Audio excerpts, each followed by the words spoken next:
Hello there, and thanks for joining us for this special live stream today. I'm joined by my friend and fellow artist, Lawrence Mann. Hi, everybody.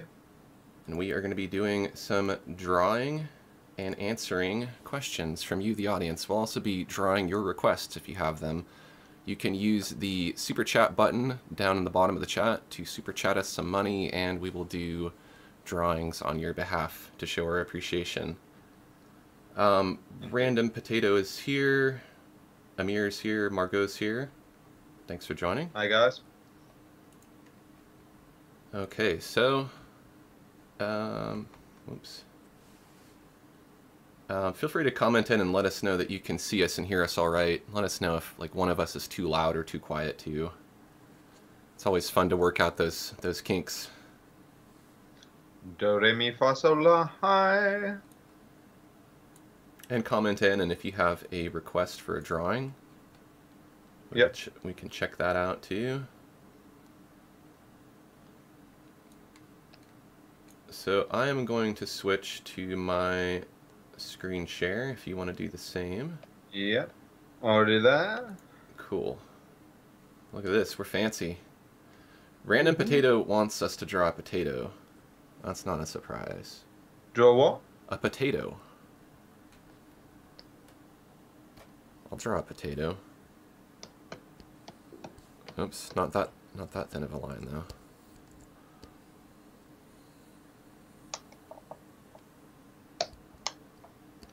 Why isn't my eraser working?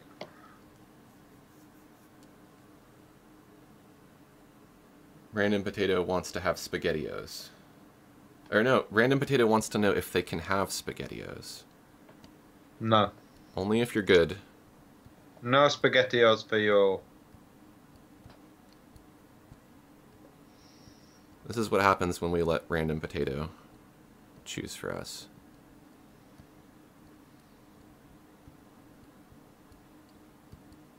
All the more reason... It's King Potato. I can't say I've really drawn a lot of potatoes. Have you? I once did an ad campaign where I had to like beautifully illustrate a field of potatoes. But there was no individual potatoes, they were all, it was just a field really. Yeah, because the potatoes are underground. Yeah, exactly. I bet people out there are happy to see me doing some art in the live stream.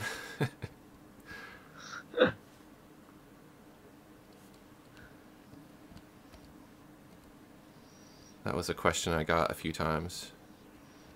What when are you going to be drawing? Yeah, what is this video game stuff? Well, we were chatting about that just before the live stream as well. Yeah.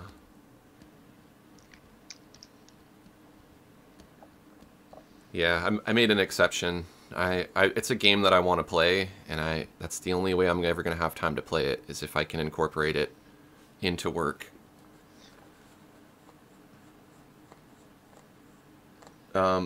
Zoltan wants to know, what's a SpaghettiO? Do you know what a SpaghettiO is? Do they have SpaghettiOs in your end of the world? What, my end of the world? Yeah. Yeah, we have SpaghettiOs. They're just spaghetti in an O-shaped form in sauce. Yeah. Yeah. Yeah, it's... I don't even know if you can really call it food, though. Like, that's one of those things that's so overly processed that it's no longer food anymore. What toddlers eat, though. It's not... I wouldn't really have it as an adult. Mm-hmm. My 3-year-old son has SpaghettiOs.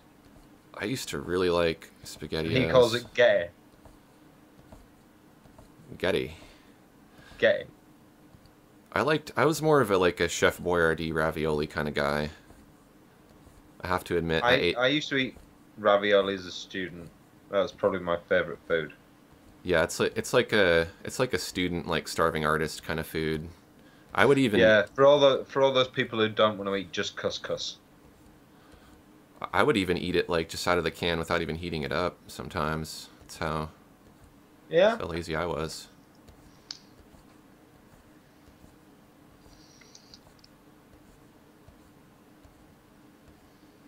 Give this potato a dramatic shadow here. So there's my potato. I guess I could add some color to it too. I can't see what you're drawing. I should have put the live stream up on my my other screen. Something we normally fail to do. One of us, me, Yeah. normally. It's hard to remember everything. Like we literally spent like 30 or 40 minutes getting everything set up. And Yeah, getting the layout of the screen. And I spent like, you know, I don't know, maybe an hour before that just setting up the layout for everything with like the banner and all that stuff. It's because I could see the live chat and everything before that I never thought about it, but it means that you're going to have to read the live chat out to me when people do super chats. Yes. So, guys, if you're doing super chats right now, if you want anything special drawn, do a super chat and Aaron will read that out and we'll get that drawn for you. Yes. So if there's anything you want to add to this potato, you know, just feel free to super chat that. Or if there's anything you want me to draw from scratch, more than happy. You can also super chat your questions if you have them, and they we will answer pretty much anything. As long as it's not offensive. Yeah. Or as long as it doesn't break an NDA, non-disclosure agreement. Yeah, that's kind of one of the downsides to being YouTube creator artists and beta testers and things like that, is you get to know a lot of cool stuff, and it would be great to make a video about that because only you know about that stuff, or very few people do who would be in a position to make a video, but you can't because you can't say anything about it. Oh yeah. You get to know all these secrets. Some days I just feel like running naked down the street and telling everybody everything I know. Yeah. But don't we all? Can't do that. But like I was telling you, just yesterday I was in London chatting away to like the lead scientist from Photoshop. I have also been invited to the launch event for the Cintiq Pro. Nice. Where's that going to be at? That's London. Cool. Are they going to do one in different in different countries, different cities, or is just going to do one there and that's it? Oh no, I presume that it's going to be like one in every country. It'd be weird if it was just London. Yeah, that would be. Well, you'd think Japan would be on there, you know. So it is a Japanese company. I don't think Japan's their biggest market, so. Yeah, population-wise, probably not.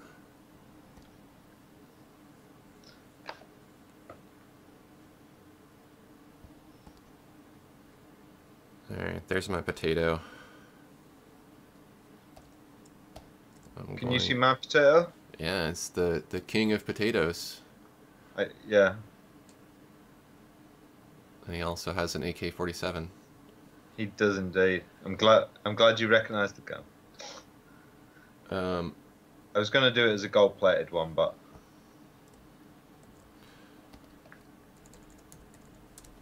so let's see.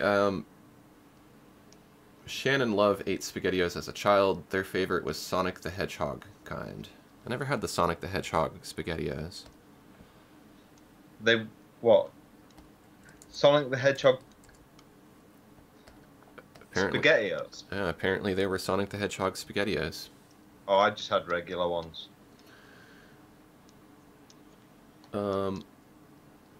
Margot wants to see Chef Gordon Ramsay. Portraits are one of those things that take a lot of time to draw. I guess I could do a caricature, but I know nothing about Gordon Ramsay, so... He swears. He swears, yeah. You know, he used to be really, really fat. Before he became like a proper celebrity, he was really, really fat. Mm-hmm. Is that a super chat? I don't We spending proper time on this? No, it's not.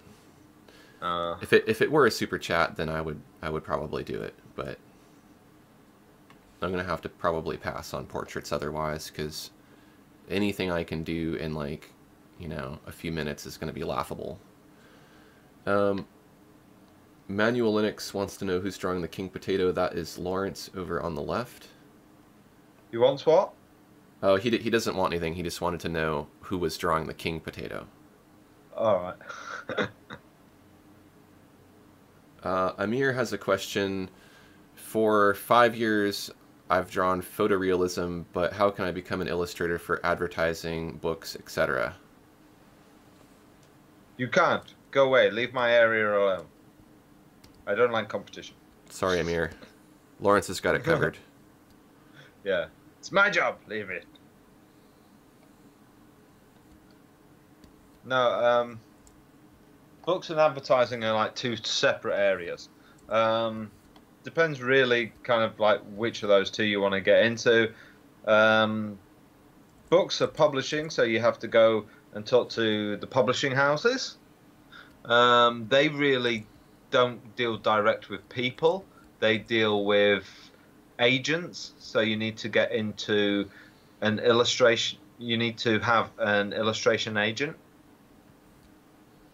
So yeah, you need to find an illustration agent who deals with publishing houses. What was the other one? Advertising agencies. Yeah. Again, they like to deal with agencies. They tend to deal with completely different agencies. What country are you in? I mean, you might end up having to get two different agents.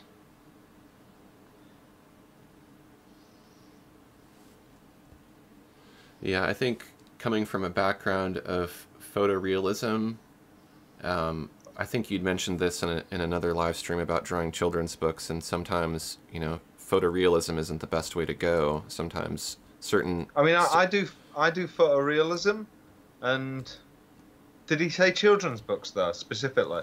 No, but I was just going to say I was going to say photorealism isn't really a thing for children's books. Yeah, is it? like you might find certain types of books that you want to do require a different style, and if you haven't really specialized too much in that style, that might be a challenge. Yeah, I mean, I do photorealism, but I tend to get more work in fantasy and sci-fi, but there's not so much work out there really. It tends to be very specific, and you have to really hunt for it. It's not an area that you're going to get a load of work in. In advertising, you're going to get more work as kind of a retoucher, funnily enough.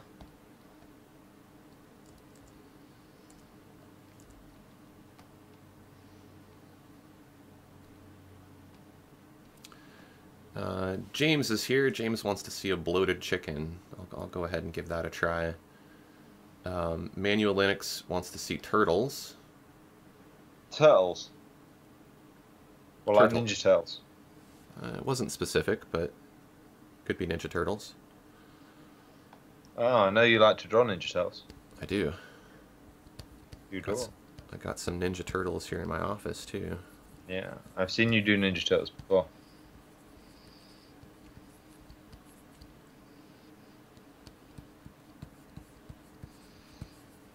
Bloated chicken.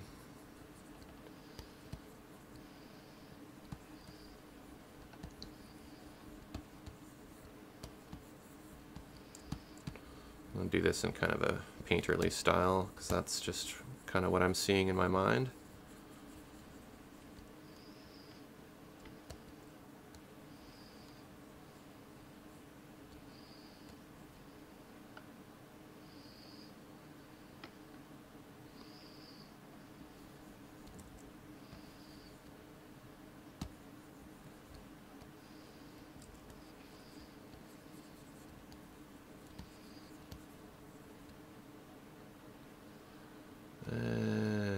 what I'm doing here is I'm just kind of blocking this out so that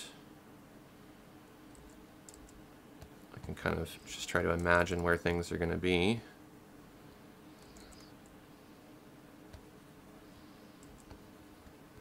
Trying to imagine kind of how I want to represent it too. I'm just doing basic face shapes. Kind of, this is all kind of standard stock stuff that I know. Is that going to be Gordon Ramsay? Yeah. Just trying to.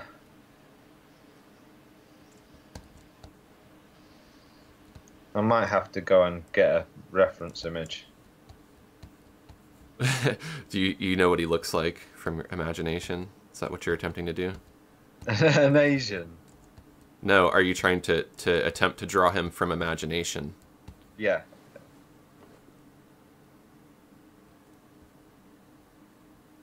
Let's see, let's do it. Imagine his little squinty eyes. I know he has tiny little eyebrows as well. Just trying to get his little angry face.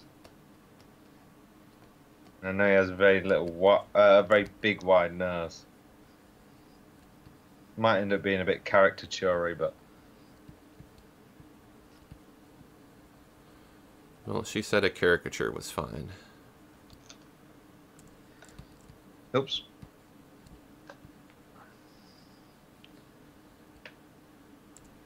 Well, I'm not really a. Excuse me.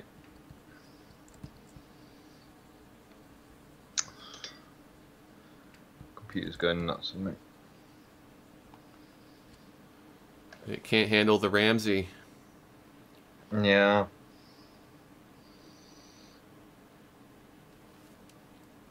For some reason, as I'm trying to draw this bloated chicken, it's making me think of DuckTales. Woo. Because they had a, they had a variety of different body types for all of the birds. Have you seen the new DuckTales? I saw literally a handful of seconds of it, and then just kind of turned it off because I don't know. I didn't like the animation. I didn't like the modernized humor. It didn't feel right to me. I really liked it. Sacrilegious. Oh, I loved it. I loved it from the first second. I suppose if I gave it more of a chance, I might, but... But, I mean, I just think they did... I was just happy they left the theme tune alone. Oh, they did? That's good. They didn't massacre the original theme tune with some new horrible abomination. Yeah. For me, that was kind of the main thing I was worried about. Yeah, it's always the risk you take with doing a remake. If you don't change enough, people aren't happy, and if you change too much, then people aren't happy, and it's hard to please everyone.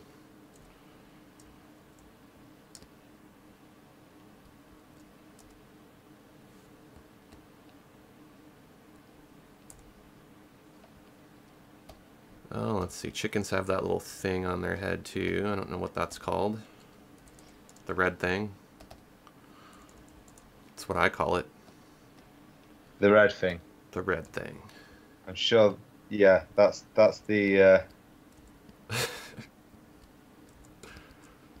I'm sure if you look it up, that's the proper name for it too.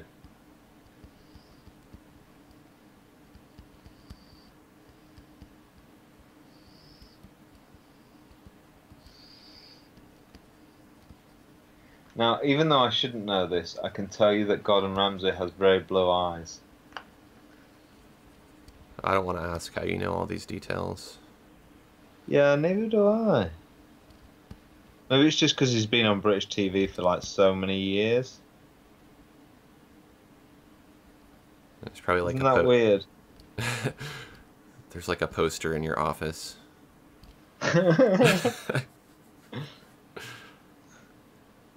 The funny thing is, do you know who Jamie Oliver is? It sounds familiar, but He's like another British chef. okay. He's got this thought like that.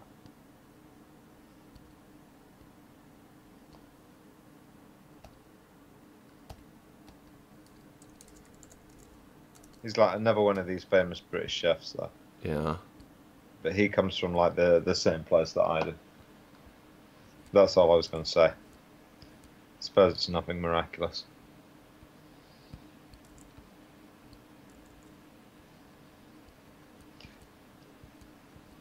But yeah, he's just another one of these British TV chefs.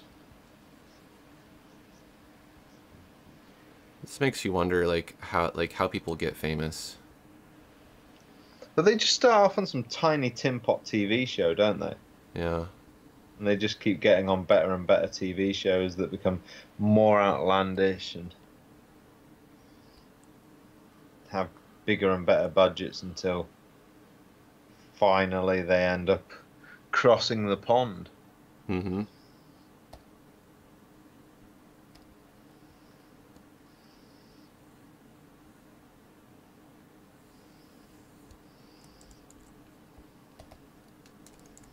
I'm gonna separate these legs.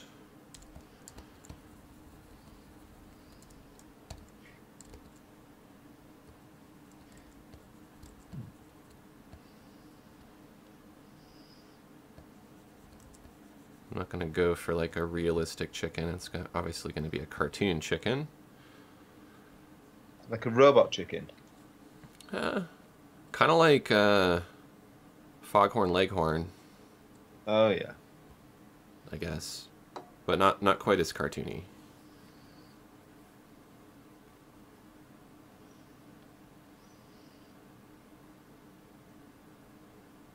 James says it's called the comb. There you go.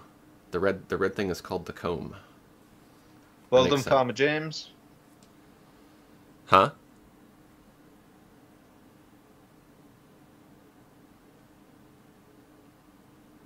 Yeah, that makes sense. I feel like I've heard other stuff called the comb before. As far as like hair on the head, or maybe that's what it was. Yeah, probably hair or fur or something. Yeah. Shannon loves it when people leave things alone when reboots are made. Only really good reboot that they've seen as of late was the third season of Sailor Moon Crystal. They fell madly in love with it.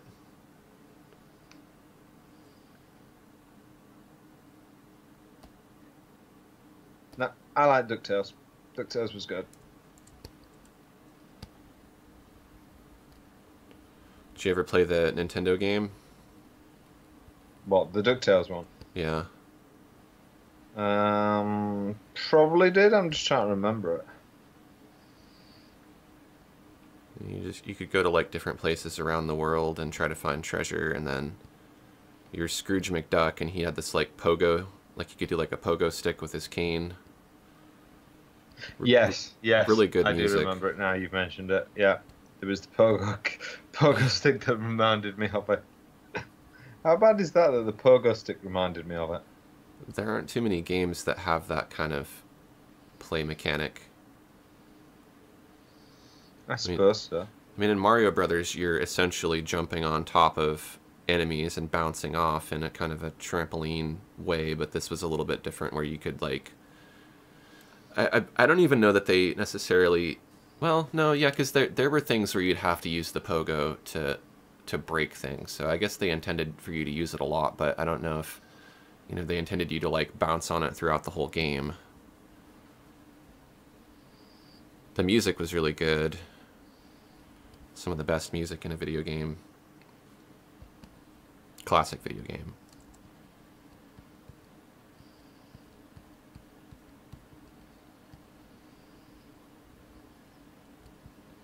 So here I'm just adding some white to that lighter blue color, because chickens are white, but, or chickens have white feathers, but it doesn't mean that the feathers aren't going to reflect color from the environment as well.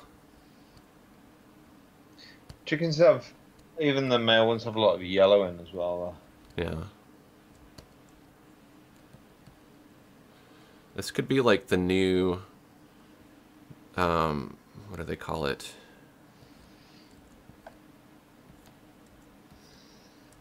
The new character. What do they call it when a character like represents a brand? I know there's a name for it. I can't think of it now. It's not Yeah, spokes the icon mascot. mascot. This could be the new mascot for Chicken in a Biscuit. Do they have Chicken in a basket. chicken in a biscuit? Which I'm guessing. In a biscuit. Are you saying in a biscuit? Yeah, it's Yeah, we don't have that here. Yeah, it's kind of more of like a. It's an acquired taste. It's essentially like a Ritz cracker kind of thing. You know, they have all those different boxed crackers with flavoring on them. It's in that vein, but it's a cracker very much like a Ritz, but then it has this like powder on it that I guess is supposed to be like chicken flavor. Chicken flavor or actual chicken? I don't know. I don't know how to answer that because is it actually chicken? No, but is it based off of a chicken? Yes. So I don't really know. Do you have pot noodles? Cup of noodles? Pot noodles. Well, that's like ramen that comes in a styrofoam cup. Yeah. Yeah, they call it. Pour boiling water in it. And yeah. It's got noodles in and a flavoring. Exactly. So it's probably something like that chicken powder. Yeah. It's probably. That's what I'm thinking because you get the different flavors, don't you? Yeah. There's chicken ones, beef ones, and that, but they're all. It's just weird flavorings, isn't it? Yeah. Who knows what that stuff is? Yeah. I don't think it's actually. I think it's just spices and powders that they make to taste a bit like. Yeah, I don't think there's any actual, You don't think it's like bouillon or something? Nah. That would be too expensive. That would hurt their profit margins if they actually put real food ingredients in that kind of food. I bet you those things are all vegetarian.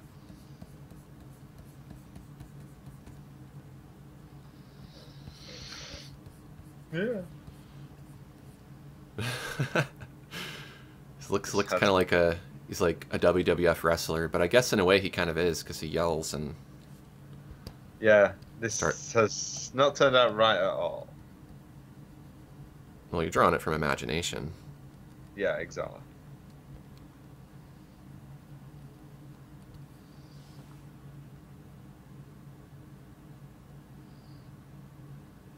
This is kind of a fun bloated chicken.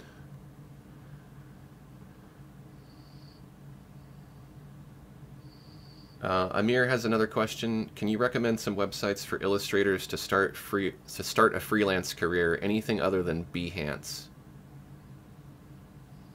ArtStation.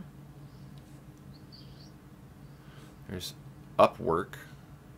I get a lot of work through there from a specific client who I don't know if I can really mention. Are you talking about to actually get work, or are you just talking about to put your portfolio on? Yeah, Behance is more of a portfolio. Upwork is like they actually post, clients actually post projects and jobs. And then you can apply for the job essentially. And I know that's a really big one. I see stuff posted there all the time. It's just I'm not really in the market for freelance work anymore. I mean, I'll make some exceptions, but I don't need to go like hunt for work. Yeah. Something like that would have been awesome when I was, back when I was doing more graphic design, because I was just using like Craigslist to get gigs. And because I live in a really big city like Seattle, it's actually, it's a little more practical. Yeah. Yeah. I mean, most of my stuff it's word of mouth. Well, all of my stuff is word of mouth. Mm-hmm.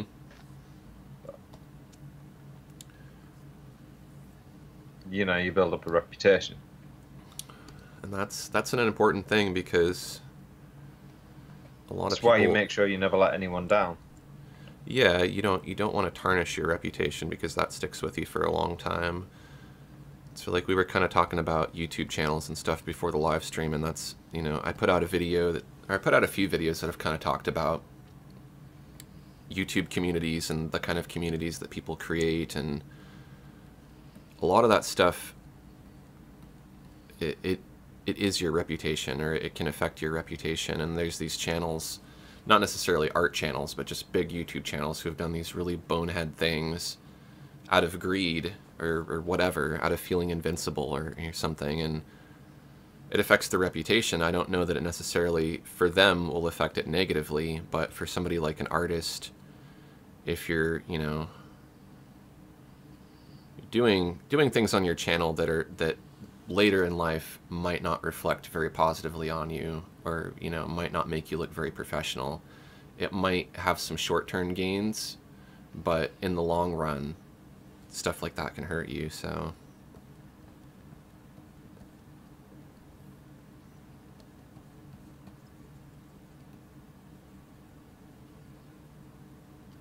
yeah, we were both slagging off each other's channels, basically. yeah. What are you doing? No, we were.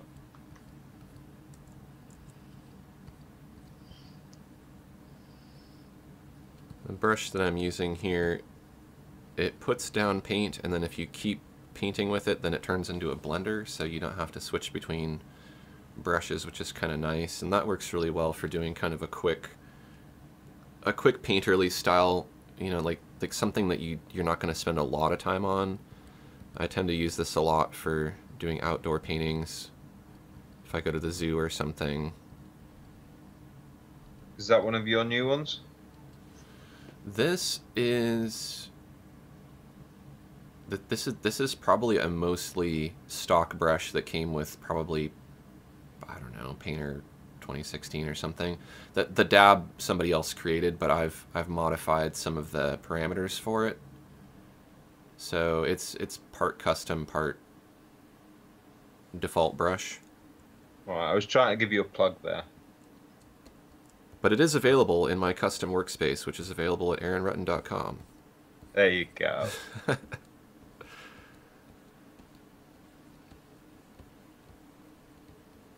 can kind of imply some feathers here, using a little bit of shading.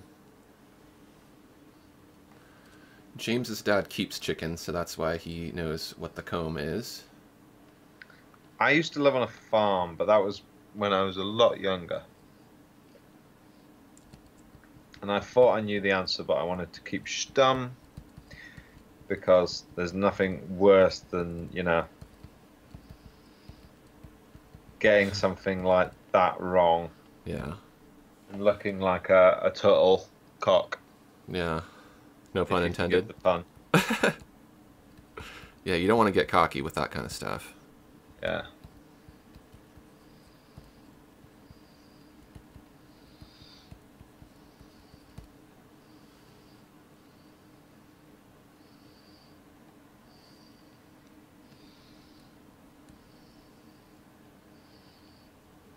They have a lot of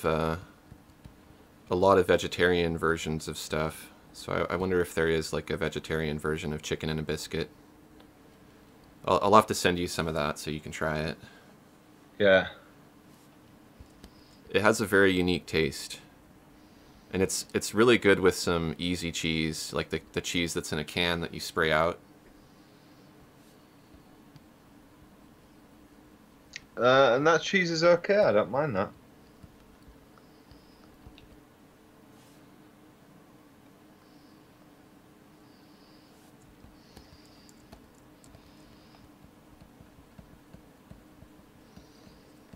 This is a great brush for hair and feathers and things too. The dab has some transparency in it, and so you get a stroke that's, it's not fully opaque along the entire stroke.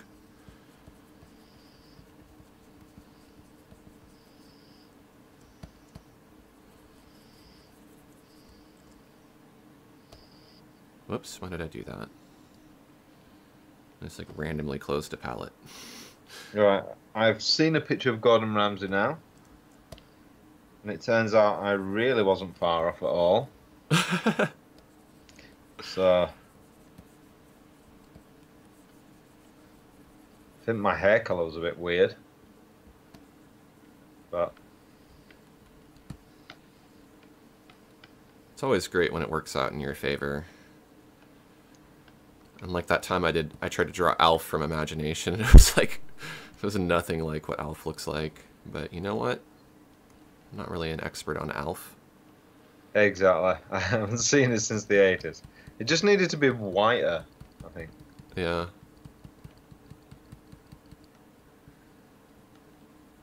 And Alf is on Netflix or something now. It's either Netflix or Amazon Prime. I think it's Amazon because I've not seen it on Netflix. Yeah. We checked it out. I watched like a minute or two of it and didn't make the cut. His face is more craggy than I remember. Yeah. But I haven't really watched him too much because he's on some weird American programs. And some of the fancier, like kind of Master Chefy programs, are a bit too fake for my liking. Yeah. They're a bit too over the top.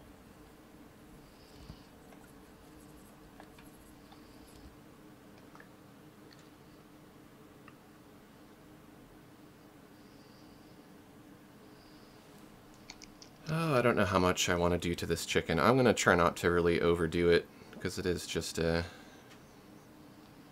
short drawing here.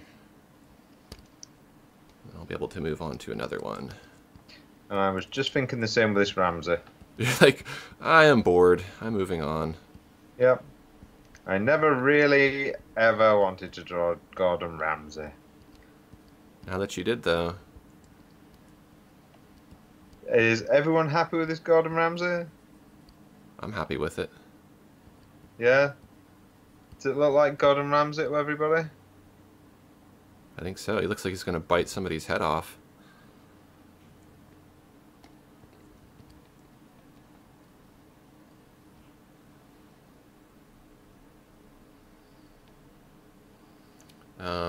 Manual Linux says, yeah. I think he likes it.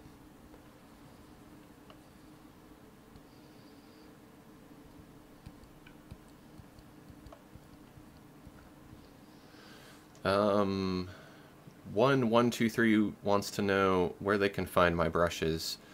Down underneath my drawing here, there's a little address with my website, aaronrutten.com. You can go there and you can look up Corel Painter Workspace, or you can go to patreon.com/aaronrutten. Don't forget you can donate to us right here on Super Chat as well. Yes. But you won't get any brushes if you do. So, you should do both. You should definitely do the Super Chat. Especially if you like the Gordon Ramsay drawing and the bloated chicken. And if there's something that you want us to draw, we're happy to draw your request if you Super Chat it. Guaranteed. As long as it's nothing offensive.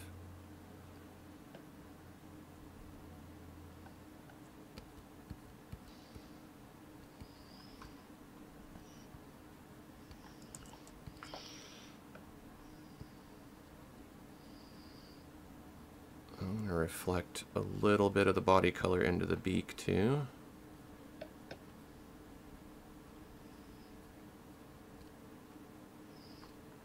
Alright, what shall I paint next, people?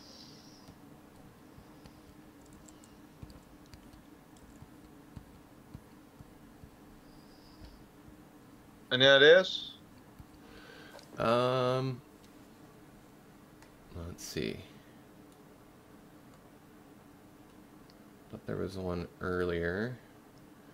A sausage taking a bath in ketchup and mustard. And then there's Anything also a bit more serious? There's also the turtles too, but I don't know if that was specific to Ninja Turtles or just turtles.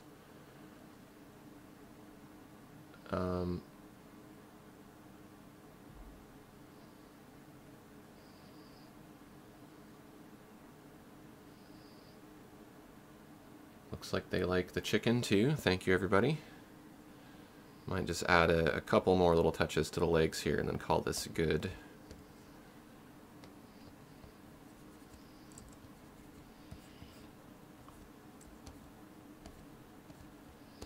I think I've spent about 10% of this live stream talking about chicken and a biscuit. This is not sponsored, by the way. Although I wish it were. Maybe that's what we should do. Get sponsored live streams. This live stream brought to you by Chicken and a Biscuit, the only kind of biscuit with chicken in it. Enjoy it with some delicious canned cheese at your local Fred Meyer. Can you have it with pan cheese? Yeah. You can have it with delicious. You can have it with whatever you want, really. Well, of course you can. Doesn't make it good. It's just one of those nasty things where you can really combine it with anything and there's no right or wrong because it's just simply wrong to eat chicken and a biscuit to begin with. You know what I mean? Yeah, making me want to eat it there. Well, you could. It sounds like you could make your own chicken and a biscuit. Just get some of those pot of noodles or whatever, and get the chicken packet and sprinkle it on some Ritz crackers, and there you go. Yeah. Joy of joys.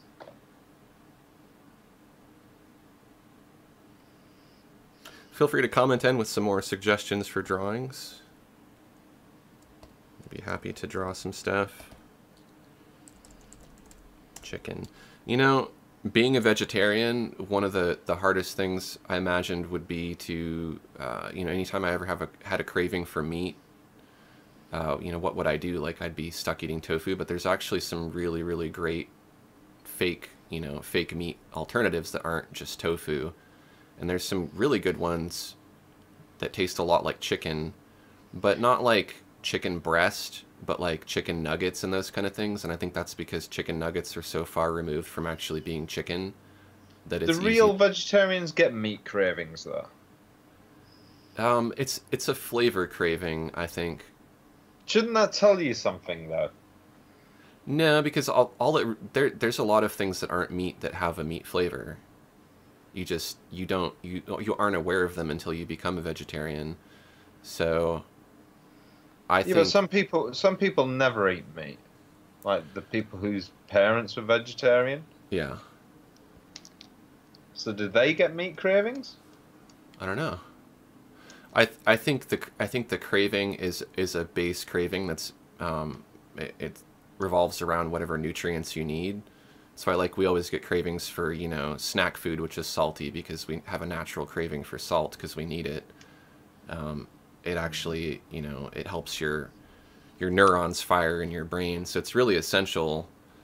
I don't know that the meat craving is necessarily my body craving meat specifically, but and that's really kind of, I wouldn't even really say that I have meat cravings at this point. That was just a concern that I thought I was going to have.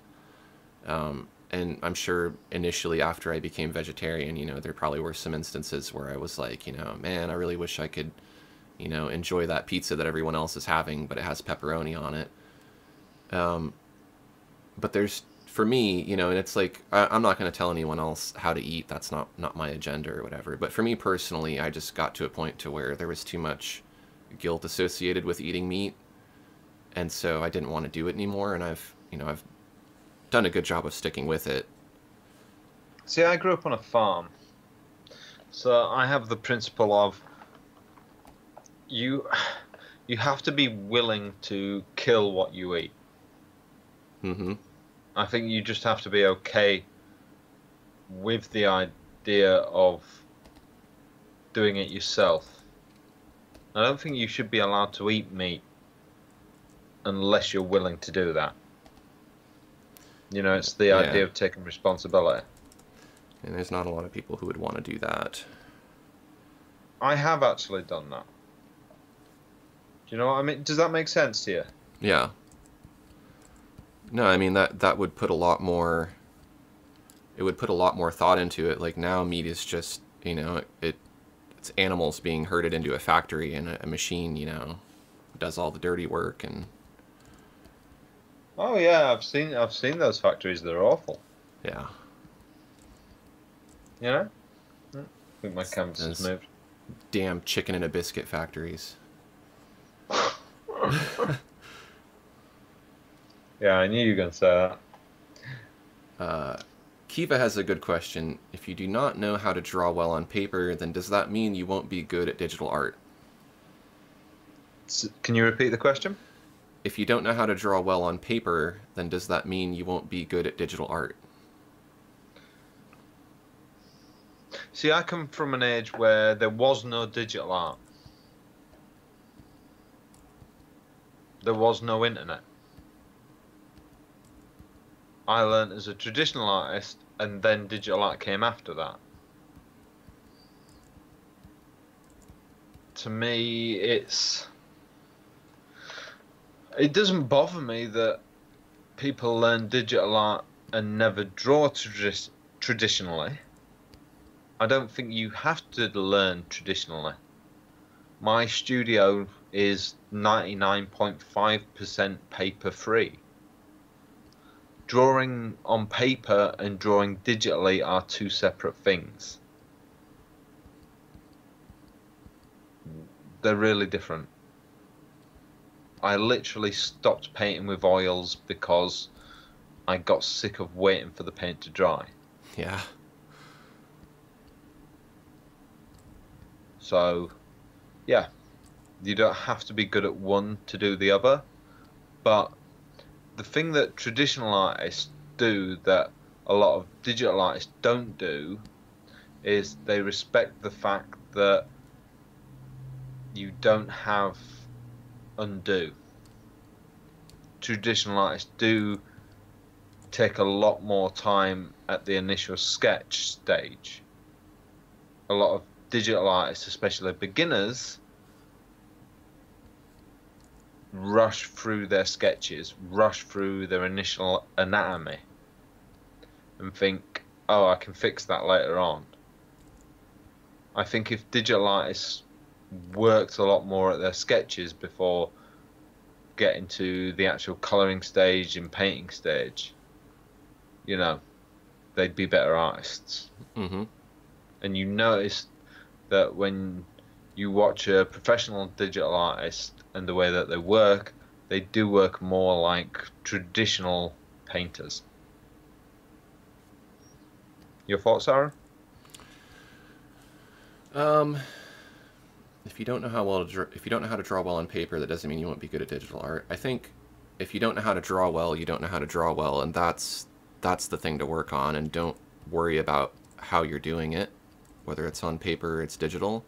I think if you want to draw digitally and you know that's going to be your focus, then draw digitally, because you're going to be learning. I mean, I agree with what you said about, you know, if you do it more traditionally, it's going to force you to rely a little bit more on being a perfectionist rather than letting, you know, having the options like transform and layers and all that stuff.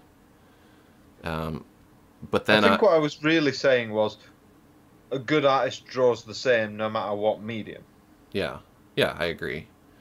I think good is subjective, and I think I'm trying to stop equating good to realism, because I realize not everyone who's successful draws realistically. There's a lot of cartoonists who never draw realistically and can't, who, you know, are some of the most successful artists in the world right now. So, you know, being good is about doing your best, not being the best.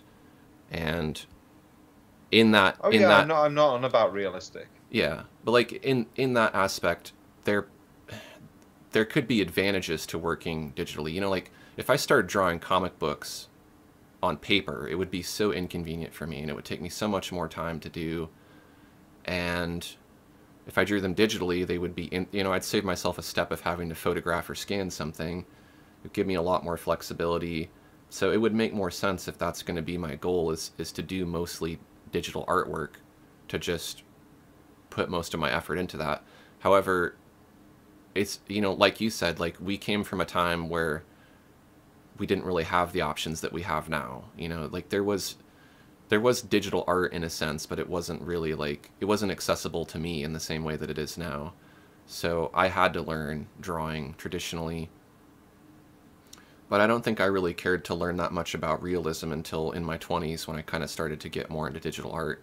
But learning how to draw and getting interested in drawing and practicing and all that stuff, that's all stuff I did on paper, but I very well could have done it on a computer too. I don't think that really matters. But there is some value in being able to do both. You don't have to be an expert at both, but I don't think it hurts to dabble with some other media. I played with acrylic painting a little bit just to be like, okay, you know, I just want to see if I can do it, and you know, I could paint with acrylics, but it's not something that I want to do all the time. But what I learned from painting with acrylics has helped me paint digitally, and what I learned painting digitally helped me with acrylics.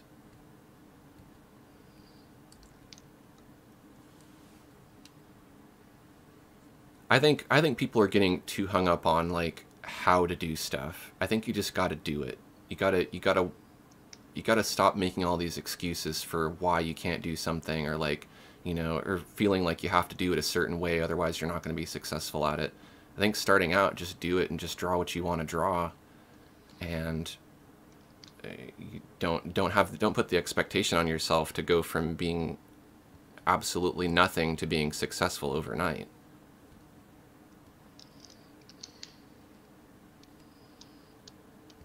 Well, the more times you try, I mean, technique isn't the answer, it's the practice.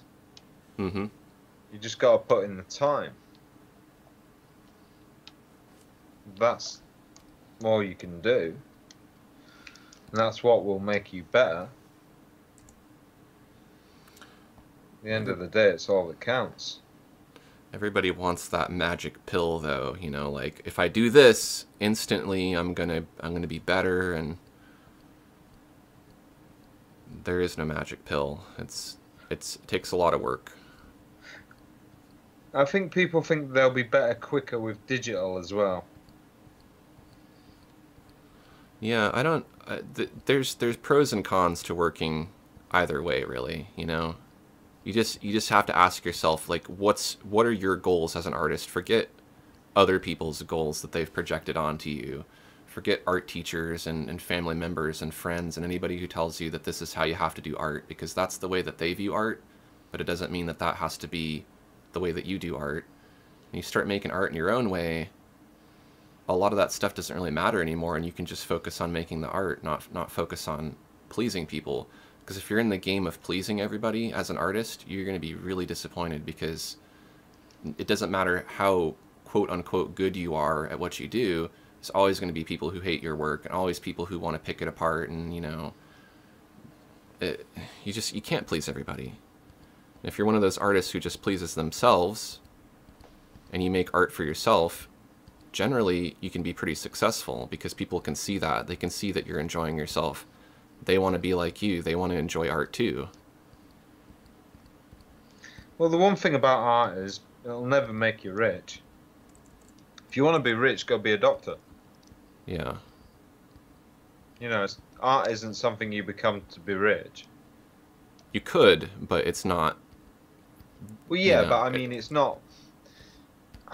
If you want to be rich and famous, go try something else. Art is traditionally not the quickest route to becoming rich and famous. Yeah. Don't attempt it to become rich and famous. There are better, faster ways. Art is something you do because you love it, nothing else. Yeah. I think most people who find a way to combine their passion with a way to make money are pretty successful at it, because then, you know, like what I'm doing is a job, but I don't feel like it's a job. I don't dread getting up and making art every day, and it doesn't mean that every day I want to make art. Some days I'm burned out on it, but, you know, compared to the other jobs that I've had, it's pretty sweet, I gotta say. What were some of your jobs before you were an artist, or did you kind of just go straight from high school to college? I have been a barman.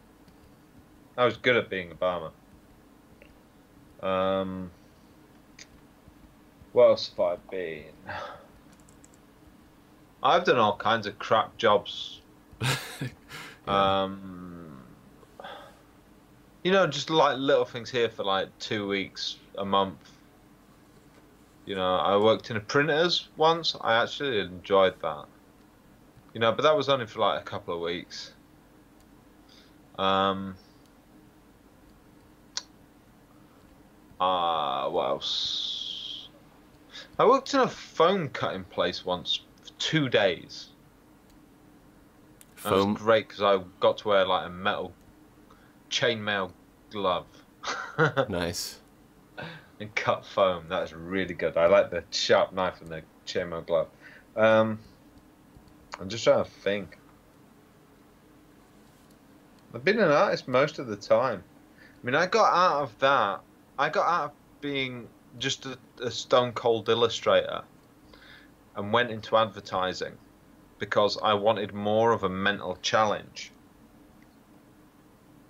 So I went into advertising.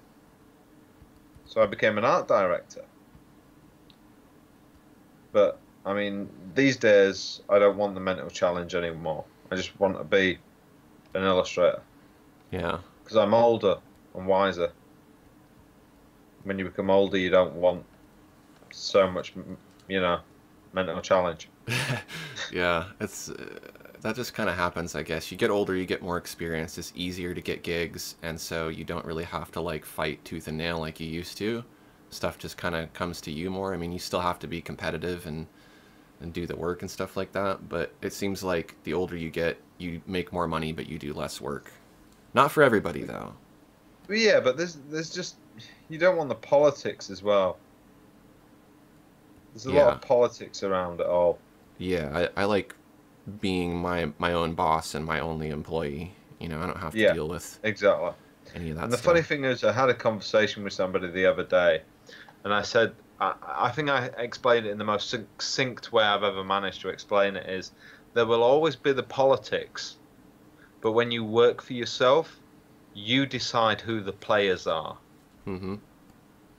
which Yeah, I it's thought was a nice way of explaining it. yeah, it's true.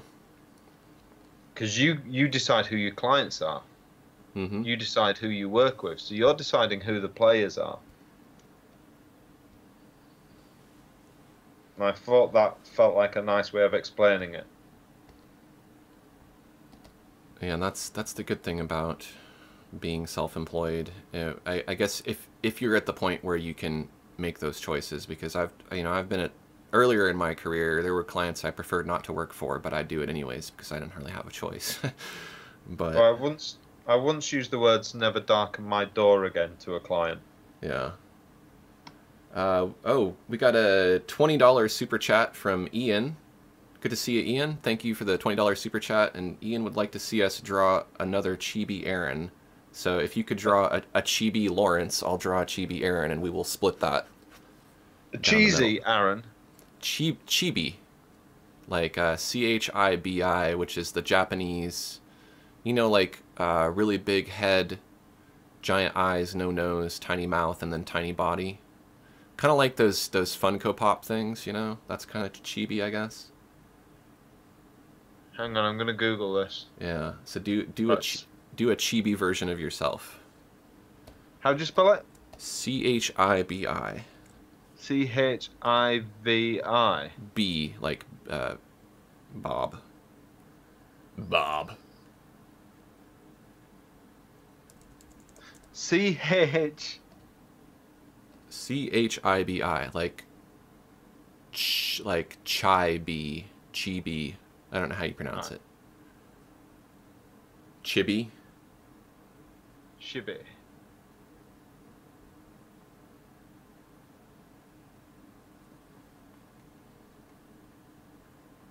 Ian has a great YouTube channel too. He's been cranking out the videos. Definitely go check out his channel, IG Designing. Okay, cool. So is this just a manga version of you, basically? Well, I don't know enough about Japanese culture to know if there's actually a difference between manga or chibi.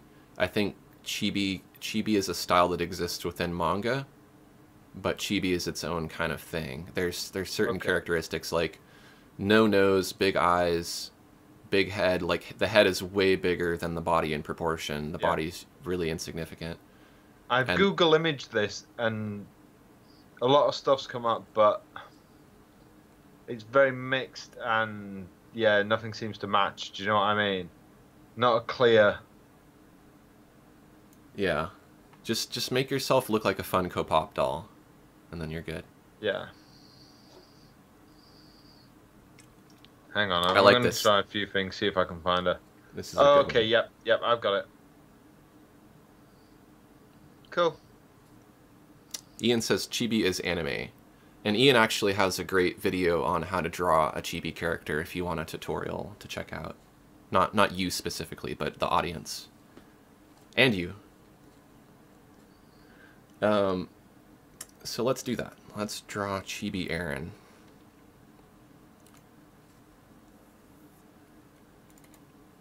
I'm sure it's obvious. We're not experts on chibi here, but I'm going to do my best to not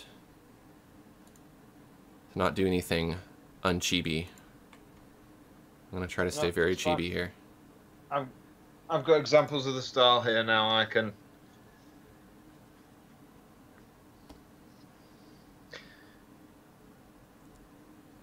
can totally sort that.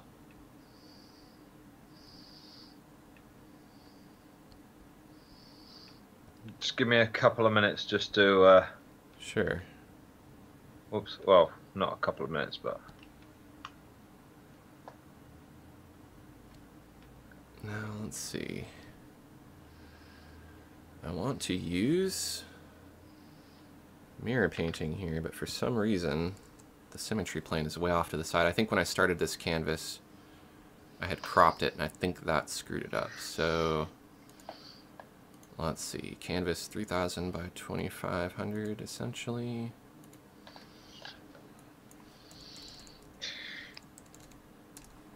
Okay, hopefully that will be better.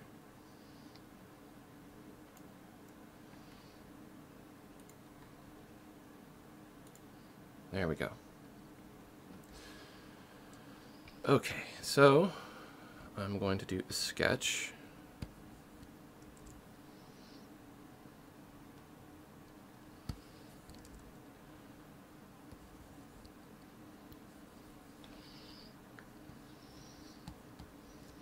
And there's kind of like a pointy chin kind of thing too.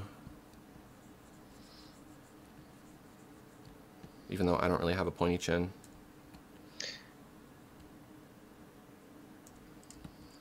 Yeah, you kind of pulled the wrong guy because I don't really draw manga. Oh, I don't Or either. anime.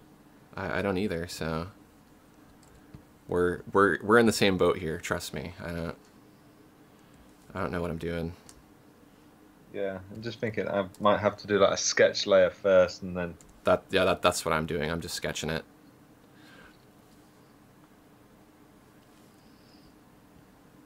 See, I actually, when I draw comic book stuff, what I tend to do is I'm actually still better where I still tend to do it on a smaller tablet on my lap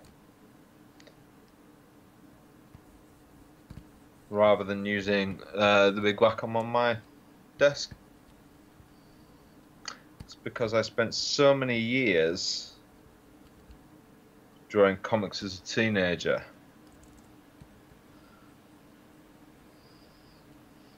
Yeah, I liked drawing comics. I'd get in trouble in school for like drawing comic books instead of paying attention. Well, I had two sets of books because we had different color books for every lesson. Like red for maths, green for English. We'd all graffiti the front of our books. And I had two sets of my books with this identical graffiti. Mm-hmm. So you couldn't tell them apart. But what I had was, on the inside, one was actually my book with all the work in it, and the other one was just drawing him. So when the teacher walked away from where I was, I just got out the other book and started drawing in it. Mm-hmm. And I had kind of a fake book like that for every lesson. So when the teacher would come near me again, I'd just switch books, and the teacher would never know. It's They crafty. eventually cottoned onto it and took the books away from me, but I always managed to get new fake books. Yeah. How's your hair? Is your hair longer at the back again? My hair? Yeah. Are you gonna draw me? I thought that was the point. Oh, you're supposed to draw you. I thought I was drawing you and you were drawing me. Well, we can do that. I don't think I've gotten far enough in to really make it look like either of us. I just need to change the hair a bit. Okay, we'll do that. I like that better. Okay.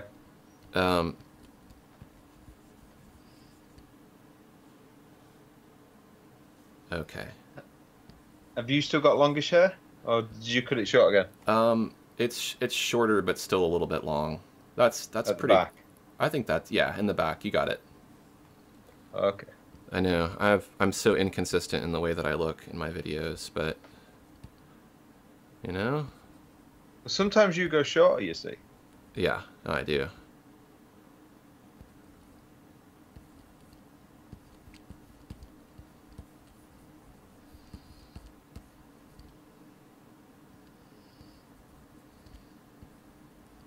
The good thing about Chibi is it's pretty easy to have like a template and then turn it into something. Oh, don't tell me you've already got a template. Well, I have the basic framework of the face and the upper body, and then it's just about, like, you know, adding whatever details that make it look like you. So you're probably way ahead of me then. No, we're taking a different approach. Well, we're both sketching. I think you have more of the body than I do, so I'd say you're probably technically a little bit further ahead. Well, what I thought I'd do is probably do it like 3 different times. Yeah.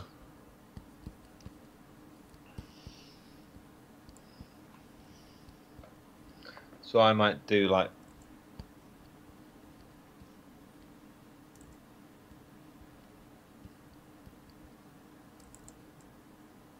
so even if I have to draw it 3 times on top of each other, it's not the worst thing in the world. Chibi's a little tricky Right. for people with facial hair because they don't have noses. Just draw it as one mass. Don't give me a mouthful or anything. Then. That might be what I have to do.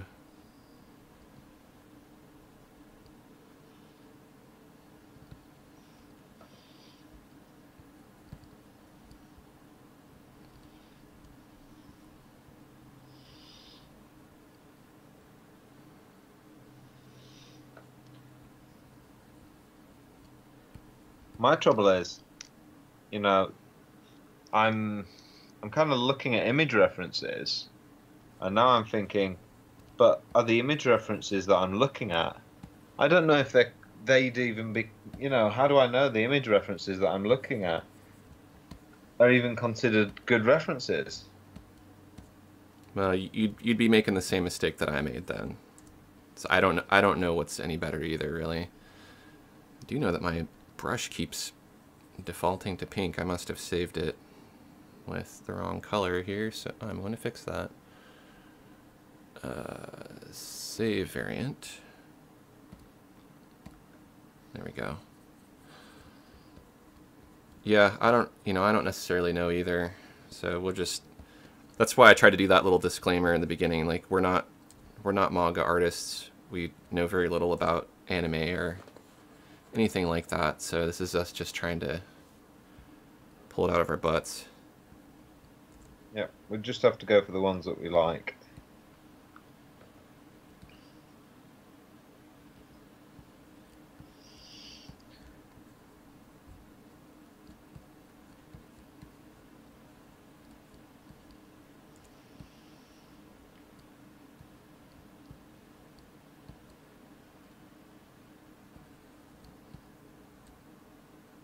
Yeah.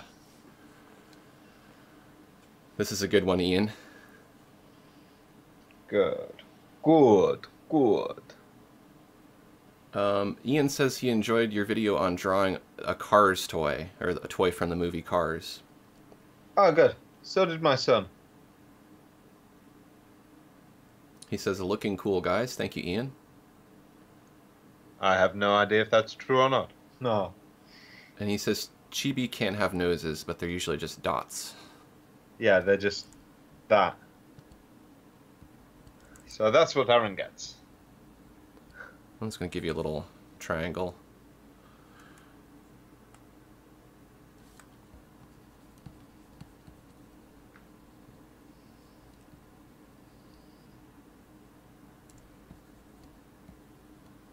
I'll adjust the shirt so it looks more like what you're wearing. Yep, just a standard That's baseball raglan. That's what I was wearing before I changed, like right before the live stream. I was like, oh, I'll put on one of my flashy shirts.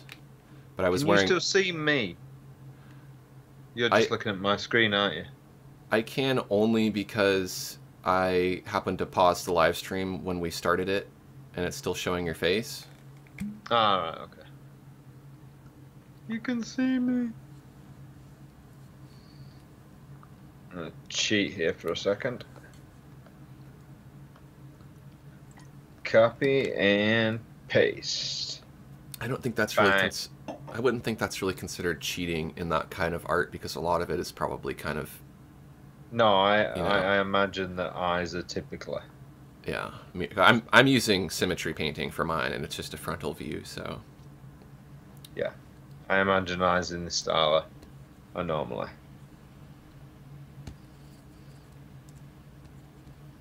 Because I had a look at the kind of images for the reference, and it looked like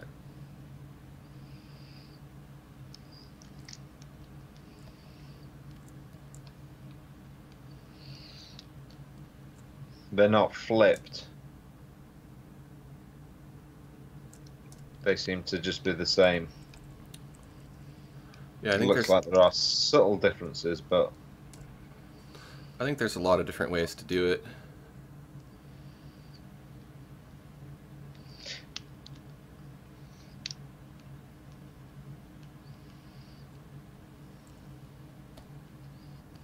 Oh, well, you see, what I've done is I've got 3 images here. I've culled it down to like 3 images that I can use. Mm-hmm. Rather than having 20 or 30 images, I've just gone with 3 images. That way I'm not kind of massacring myself. Yeah. With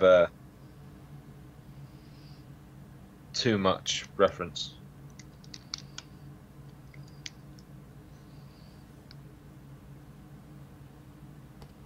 Okay, I got my sketch. Do some clean ink lines here.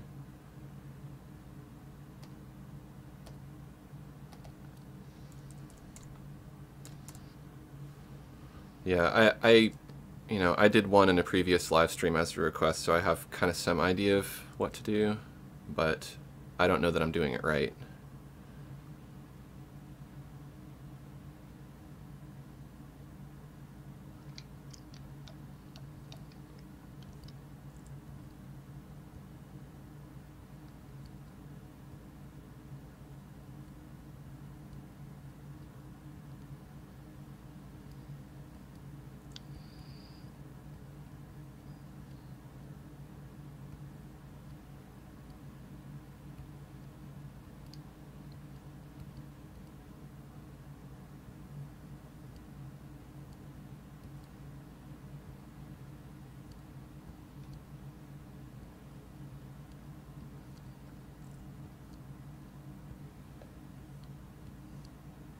Your hairstyle works really well for this. Oh dear. Now you got me worried. You'll be okay. I'm taking good care of you. I'm hooking it up to do.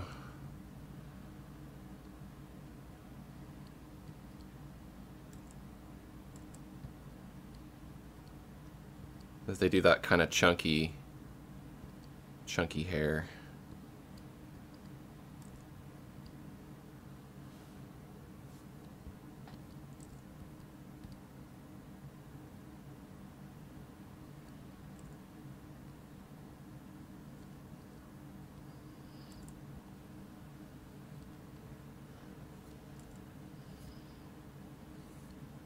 Oops. I need to remember. I'm actually going to turn my mirror painting back on.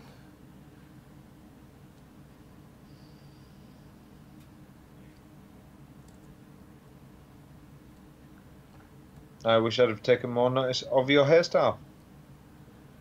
Yeah. You want me to pop back to my... Well, you can't see me anyways unless you do the live stream. You could look up one of my thumbnails from a recent video. It's fine. It'll be more fun like this anyway. I think you're pretty close. I mean, it's like, you know, probably any time now, you know, my hair will be that length anyway, so...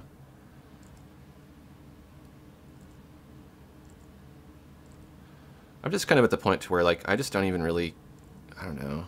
It's not that I don't care about my hair, it's like,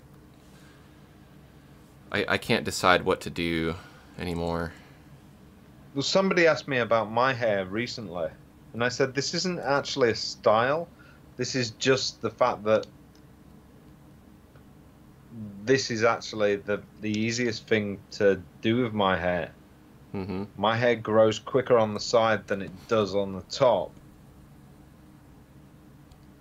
And it's the easiest way to just style it so I can put on a hat and not have to do anything with it. Mm-hmm. It's just the easiest way to look after it. I'm not trying to do anything necessarily with it.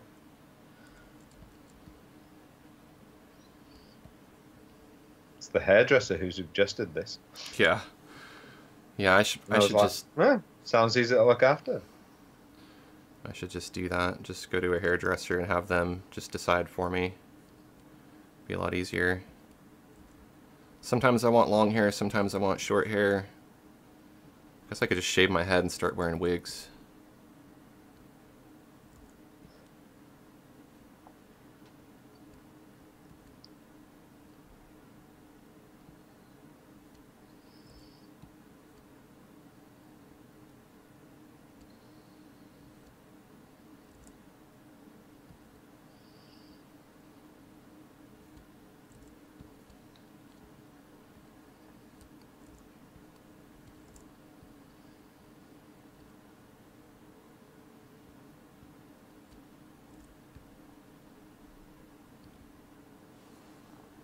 You finished on yours?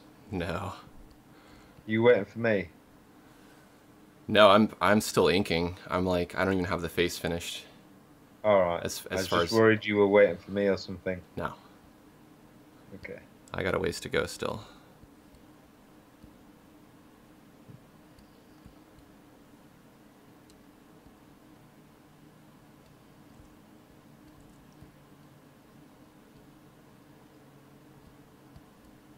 I like this. This could be some Lawrence Mann merchandise right here.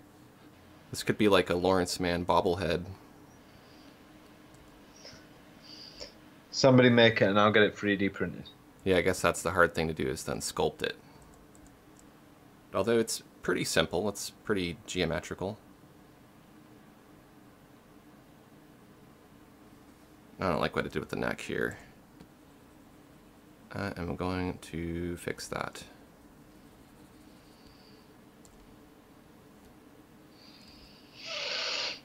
I think what I did is I made the shoulders too high. I need to make your neck noticeably there.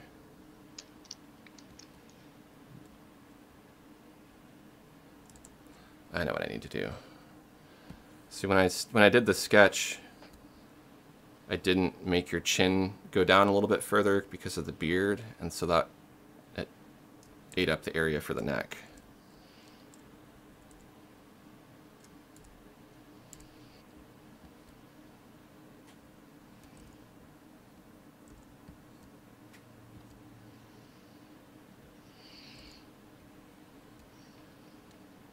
There we go.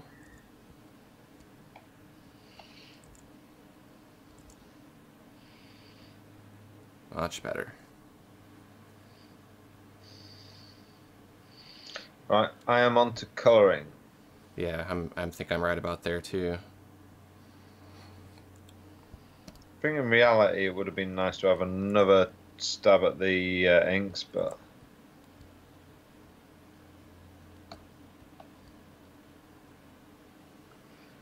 otherwise.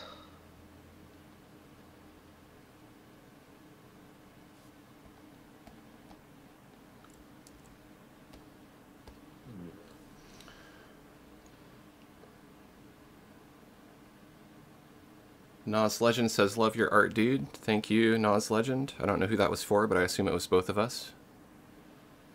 Hopefully.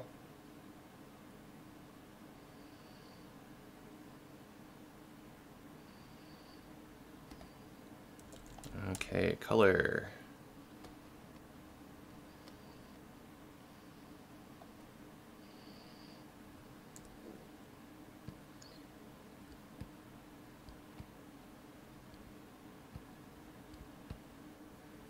What are you drawing on? Feel free to super chat anytime, guys.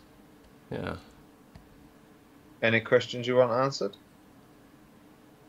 Or you can do it just to show your appreciation if you like the content that we're putting out for free anyways. That's very true. No harm in that. Gordon says hello. Ah!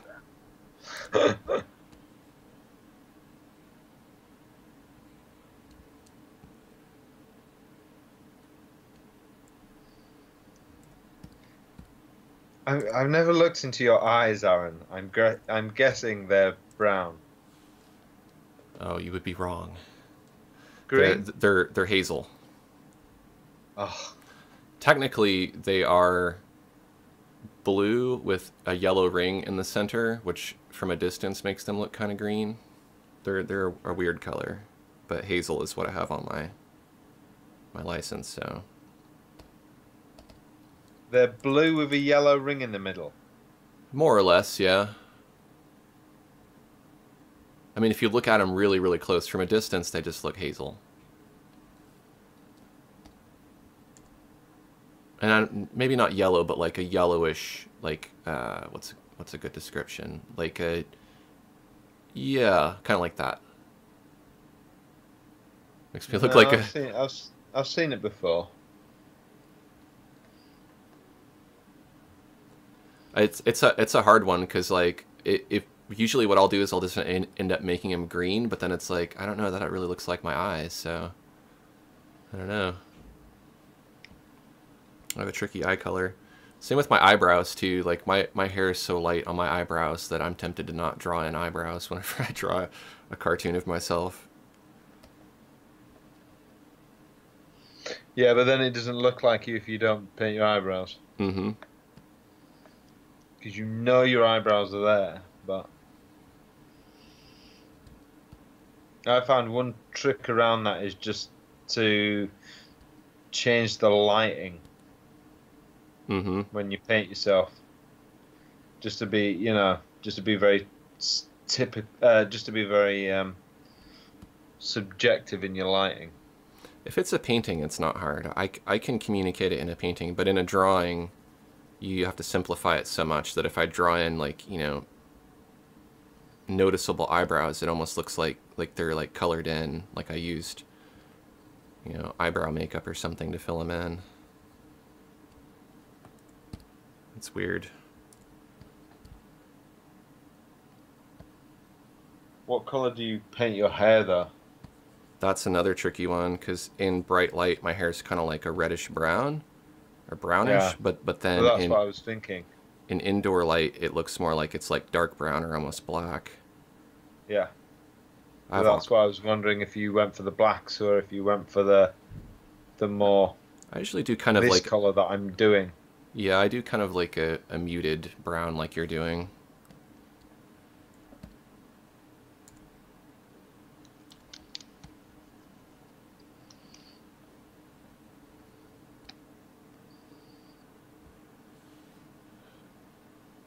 Let's see.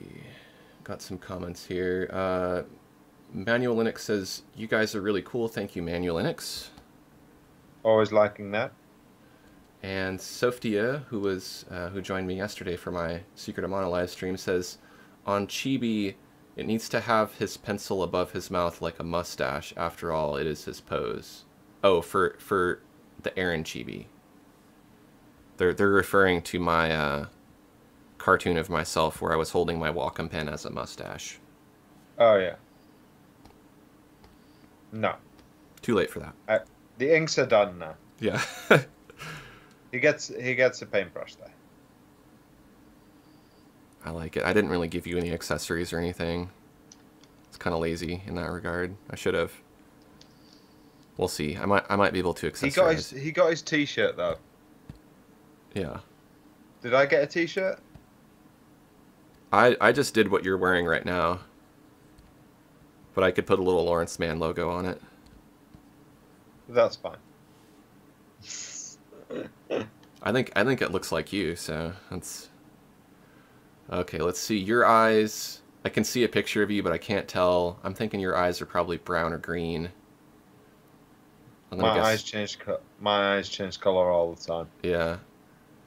I'm gonna guess probably like somewhere between brown and green, a mixture of those colors. Yeah.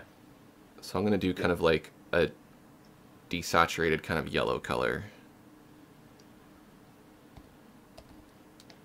I like this one a lot. This was a good suggestion. It's a fun one. I could have gone for more of a denim color on the pants, but I just think this. Oh, I like to wear bright red pants sometimes, or salmon colored pants. I think it just needed the color. I did have a pair of pants that were that color at one point. Let me guess, the early 90s? No, it was when I was in my 20s, my late 20s. Really? Not very long ago. Wow. I don't think you've ever really seen me from the waist down. I don't think very many people have, because most of my videos are my giant head. That should be one of the t-shirts that you sell in the store. It just says we've all live streamed in our underpants. Yeah.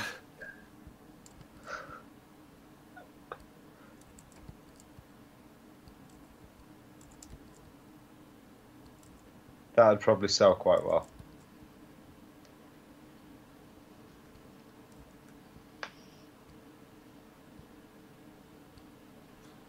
Being really picky about this exact shape that I want to do for the highlight above the eyes.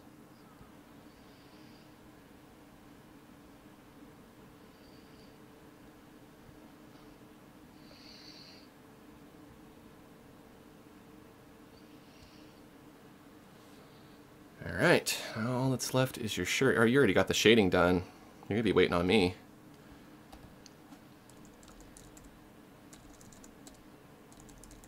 So I just spent like 5 minutes trying to draw a highlight on the eyes. I just realised. Oh no, but me move that.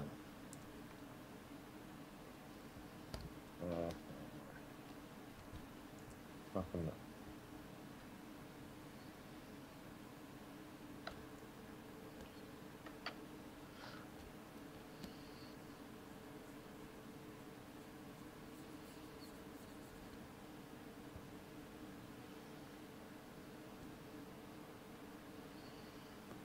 That's right.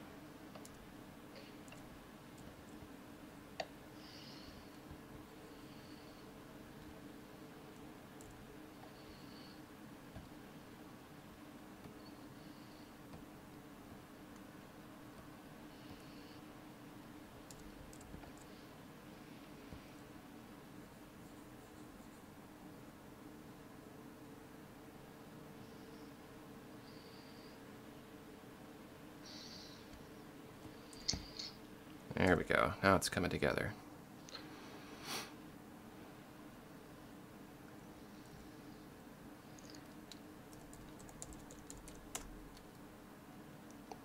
I just need to do a little shading.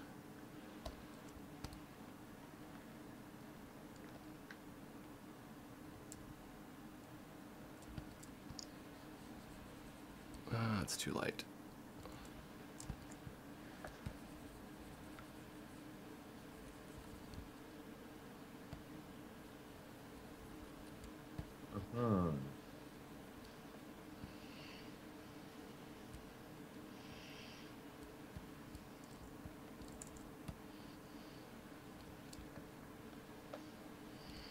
It'd be cool if you could get little bobbleheads like this made. I'm sure there's a way to do it, but it'd probably be expensive because they have to have like Yeah. molds and stuff for it to do it. But like you said, you could do a 3D sculpture and then have it printed. 3D printers are like $200 now. They're Yeah, cheap. I don't like the That's not the problem. The problem is getting the model made. Yeah, the resolution's not very good on them either. I think they look kind of like... I mean, I haven't seen anything recently, but it's still kind of like chunky looking. It depends how big you want it made. Yeah, if it's really big and you look at it from a distance, probably not too bad. If you just want it made small, then it doesn't matter. I would think smaller, you'd notice the chunkiness more. No, but I mean, you can buy a 3D printer that does small stuff that's cheaper. Ah, I see.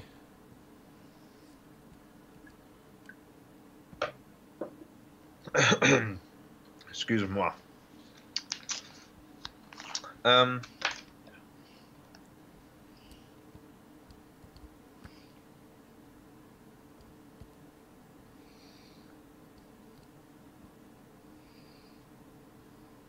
I know I'm probably going overboard here, but I'm just going to keep adding a few more layers of shading on. Yeah, I still have That to bad? Yeah, it looks good. I know you shouldn't keep shading these things. They're only supposed to have like one layer of shading. Yeah. I'm sure there's some flexibility. Yeah. Well, I saw gradients on some of these. Some of them are really, really complex. Yeah, I think Chibi is more about proportions and anatomy than anything. But I don't know. I'm speculating. I really don't know much about it.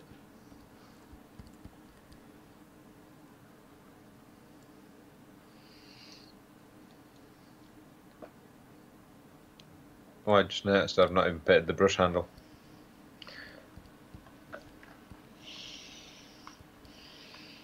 Uh-oh, gotta fix that. Yeah.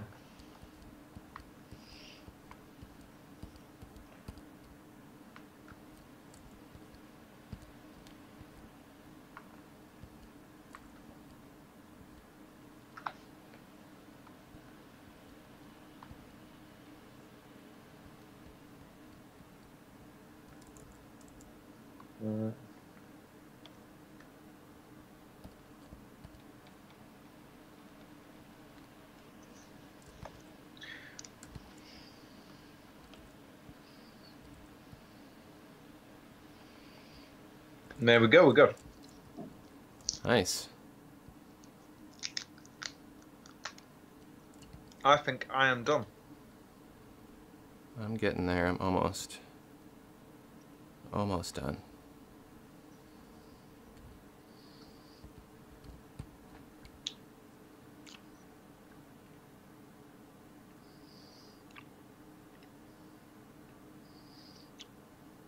Who else wants what? Yeah, feel free to comment in if you have some more suggestions. That was a really great one, and be like Ian and super chat if you can, because that's a great way to get your request drawn.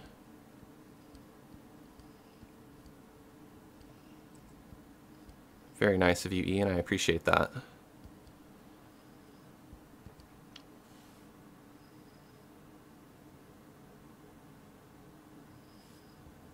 Okay, I think that is going to do it for the shading and coloring.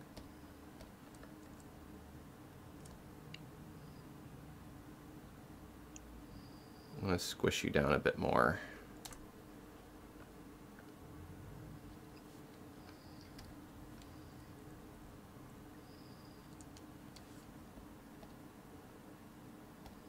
And then, I know I said that's all I was going to do, but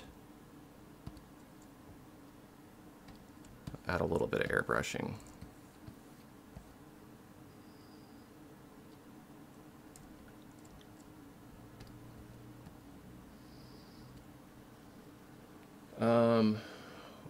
YHTR says nice cartoons.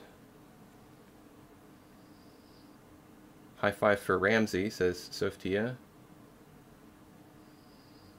Manual Linux is making a Manual Linux chibi now. Thanks for the inspiration. And he wants to see your logo on your shirt, so do that.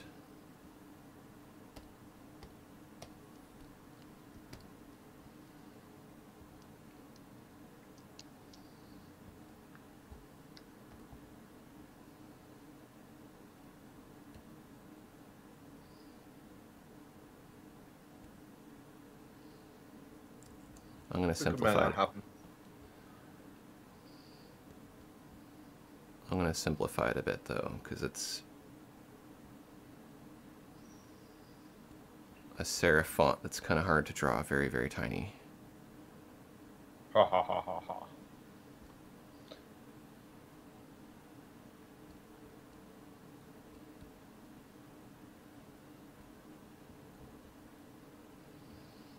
Yeah, you got it easy with mine.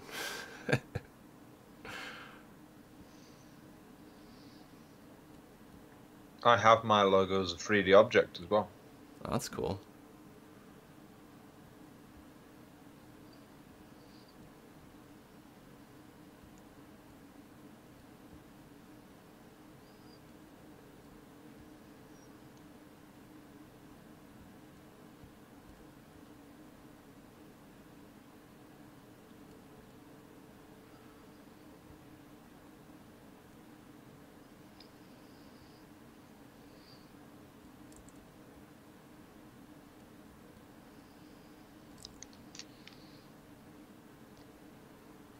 All right.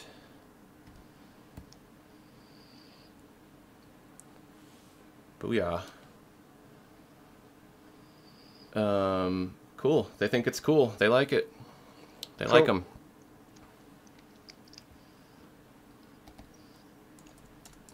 Save that. Awesome. Let's move on. All right. Feel free to comment in and let us know if you have any other suggestions.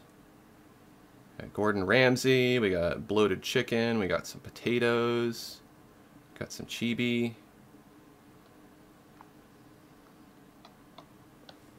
I hope I'm pronouncing that right. I need some exclamation points. What next? Need a thicker brush. That's what I need. I just spilled water all over myself.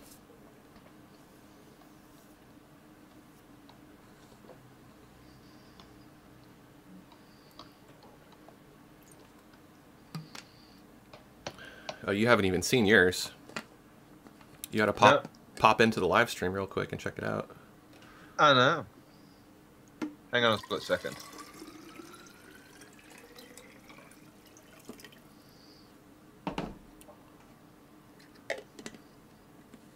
I like my chibi. Yes, Manual Linux.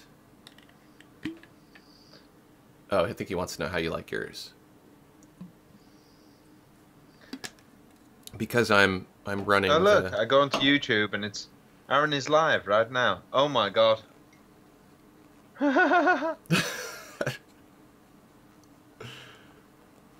Okay, I've just seen me. Alright. It's pretty cute. Yeah, okay, cool.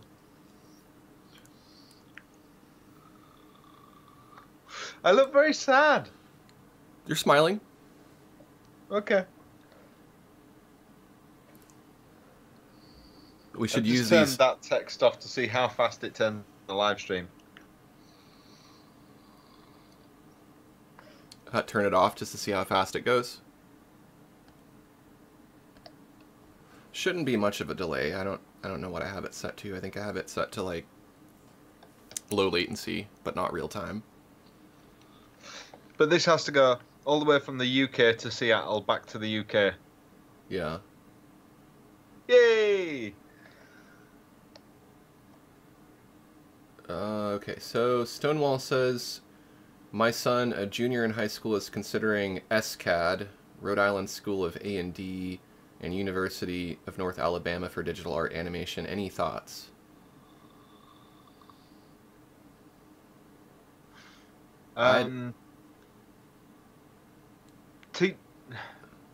You don't have to go to university for anything other than something like a doctorate these days. I went to university, got myself a degree, and not a single person has ever asked to see my degree. You can get an education without having to go to university. I agree. I don't know enough about any of these schools to really have an opinion. Between SCAD and digital art animation, I guess that's something that they really have to think about, and it's probably better not to rush into college if you don't really know what you want to do, because I made that mistake. I knew I wanted to be an artist, but basically when I got out of high school, I had basically a scholarship to go to technical college, and it was a choice between graphic design or commercial art, and commercial art was doing logos and like basically commercial artwork that's done on a computer nowadays, but instead done with like rulers and T-squares. And that's what I wanted to do because, that was the real way to make art, and that was my naive opinion of it at the time. So I chose commercial art. Had I chosen graphic design, I would be probably years ahead of where I'm at now, skill-wise, because I ended up having to learn all that stuff anyways, because people quit making logos with rulers and T-squares and did it exclusively in a computer environment.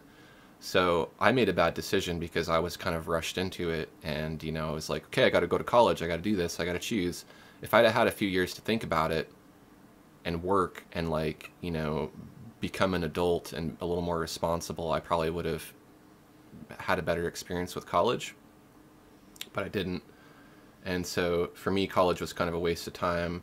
That's not the case for everyone. Some college is for some people and not for others, and I don't really know where you draw the line there, but we didn't have YouTube. Yeah, well, not everybody can do what we can do, and that's another consideration. But there's also the aspect, and I'm not trying to knock on college in any way, because I'm obviously, I had an experience that differs from a lot of other people's, but college is also very expensive to pay for college. But then also, if you go into debt, you could be paying off your tuition for like decades, basically paying interest, and there's no guarantee that you'll be able to get a job or to be able to pay off all that debt. So only 10% of the people who go on a course end up doing that only 10% of the people who go on a course end up working in that industry, when they come out of that course anyway. Yeah. Do you really want to get saddled with that debt, especially considering how much university costs these days? That's the real question you have to ask yourself. How much are you committed to learning that subject? Yeah. It's tricky. So I don't know. I don't know if I only have my own experience with college, and I don't know that that's necessarily advice. I guess what I want to give as advice is to really think about what you want to do before you jump into it too quickly. But as far as to go to college or to not go to college, I don't know. I don't think I should really have any influence over that decision for people, because it's an important thing. I might have had a better experience with college and it may have benefited me. I don't know. I don't have any way of knowing. But as Lawrence suggested, there are some things that you need to go to college for and some things that you don't. And art just happens to be one of those things where some people can get by on talent more than they need to get by on what's on paper,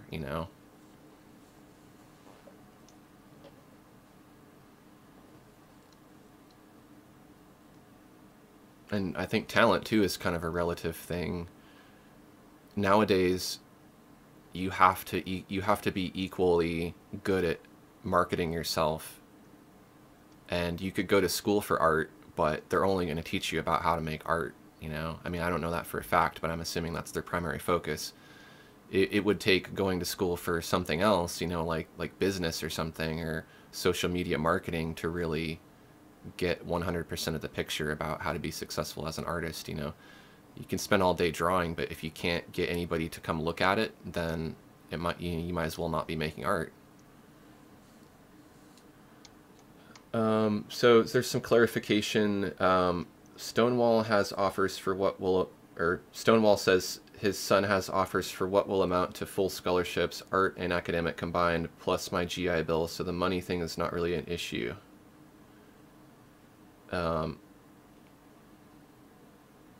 Say that again? Basically, money isn't an issue for college. Like, he can go to college without that being an issue. Finance does not. We'll teach him. We'll teach him then. Yeah, you can super chat us $100,000 each right now. No, I'm kidding. Yeah.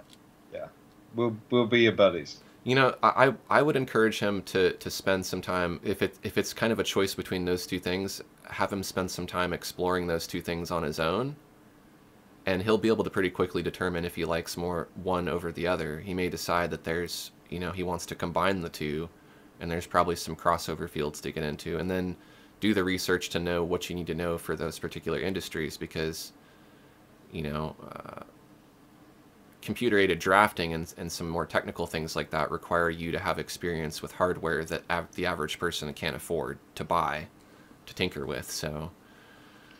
Computer-aided drafting, you're going to need good mathematical skills as well. Yeah. It's more about the technical knowledge and your technical skills. Digital art and animation, you could probably do just about anything. Like you could determine what you have the potential to come up with an idea or a style or whatever that works for you, and you could be successful with that. Whereas I think computer-aided drafting is more about what the client wants and doing things exactly a certain way, and I don't know if there's a whole lot of room for creativity in that regard. It's like one of the things that turned me off to graphic design was being a machine and having somebody say, okay, this is what I want, and they send it to me via email, and then I'm like a computer. How a printer moves the printer head back and forth and makes an image. That's kind of how I felt. Like I was just a machine. Yeah. I had some creative input, but for the most part I didn't, because the client had the final say in what they wanted, and if they wanted something that looked like garbage to me, I had to make it anyways, No, that's a good way of putting it. Do you want to be in control of what you're creating, or do you just want to be the hand that moves the mouse? Mm-hmm.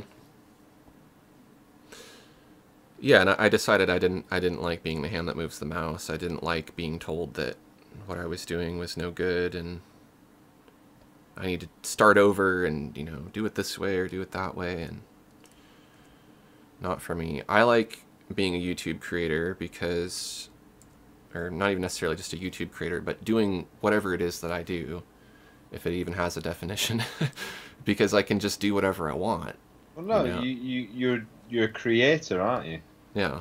Whether it's a YouTube creator or not, but you're a creator, and you're an independent, because you're not having to even have clients at the end of the day, not in the normal respect, not in the traditional respect. You're not having to take on paid commissions. Yeah. Yeah, I mean, which is very freeing, because at least this way you decide what you draw. To a large respect. I mean, you still have to draw what will attract viewers, but... Yeah. I'm going to draw some weird alien thing now, since there aren't any suggestions. That's okay. There are no suggestions. Come on, you guys. Saying that, I'm just drawing some random thing. I think what you're drawing is cool, and I think people just want to see us draw. Sometimes it doesn't matter what. Well, you guys, if you want to suggest what this could change into.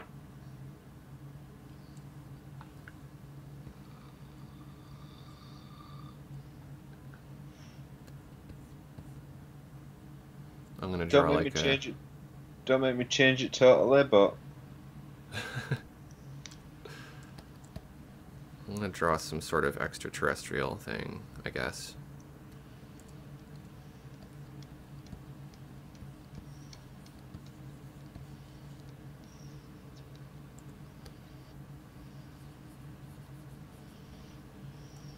That sounds like kind of a fun field to be in, astrobiology, and to be an artist who renders potential life forms on other planets.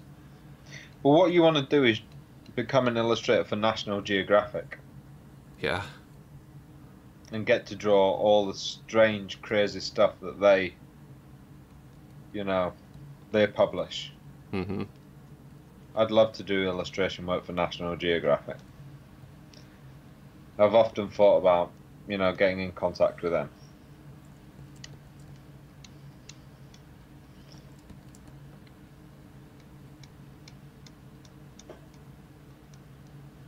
They've been on my list a couple of times. I keep meaning to get in touch. Mm-hmm.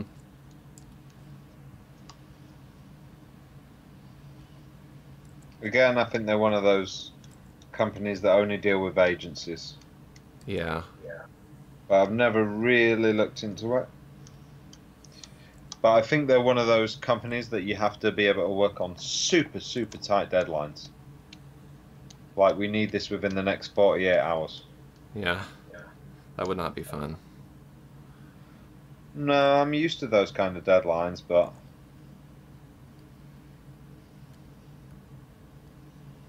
yeah, no, never ultimately that fun. Not if you're doing something super, super detailed.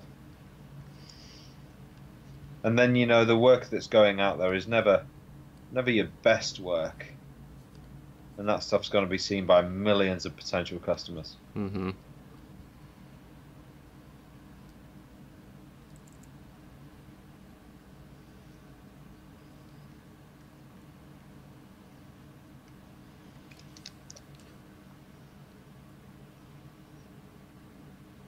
So we got some suggestions now. Skylar wants to see Link from Zelda. I have no idea who that is. You never played Legend of Zelda for Nintendo? I was never a Zelda fan. Oh, well.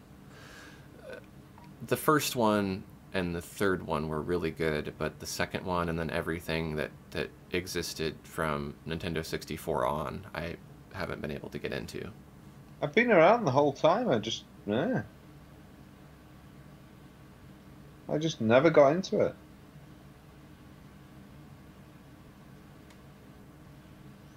I think I played a load of them. Just wasn't for me. Stonewall says, in regards to that question about his son going to college, he says he's a musician. From an artist standpoint, it sounds like drafting takes the artist out of it, the fun and creativity. It's kind of how it sounds to me too. But I don't know. I've only really dabbled in 3D modeling, and each person is going to have their own preference as to what they're interested in, and some people might be more technical and they might get a lot of satisfaction out of doing more precise things, and other people might want to be a little more free flow and just kind of make whatever they want and not be necessarily bound by an industry. Yeah, but people who do drafting normally do it for other people. Yeah. You're not drafting for yourself, are you? No. Drafting is a technical thing. You're normally doing it to specifications. So there's not much creativity you can inject into it. Yeah, I guess if you were doing it's stuff... like being an architect. You could design models for yourself, but that probably wouldn't really be... That would be more like 3D modeling, and it would be a different kind of industry at that point. Drafting is more about getting hired by a specific company to make renderings of their products. Mm-hmm. It's not my industry, so I really don't know, but I'm just going on the stuff that I do know from when I was taught a little bit of that industry back in the 90s.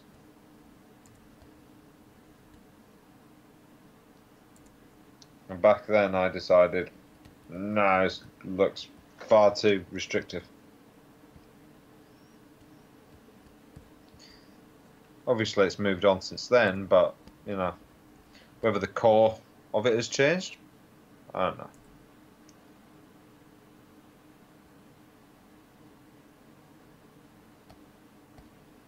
I wouldn't have thought so, but hey.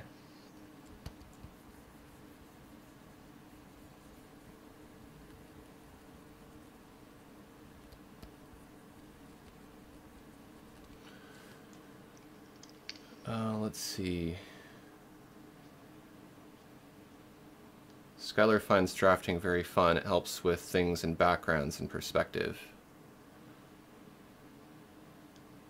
Kina's here. Good to see you, Kina. How you doing?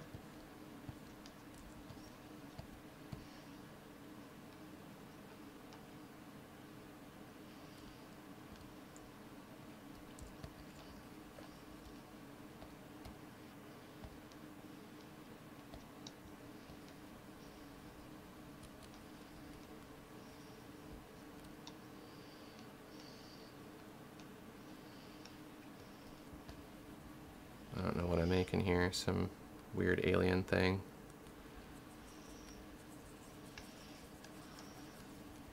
You know, that's people always want to know what to draw. If you don't know what to draw, just make something up.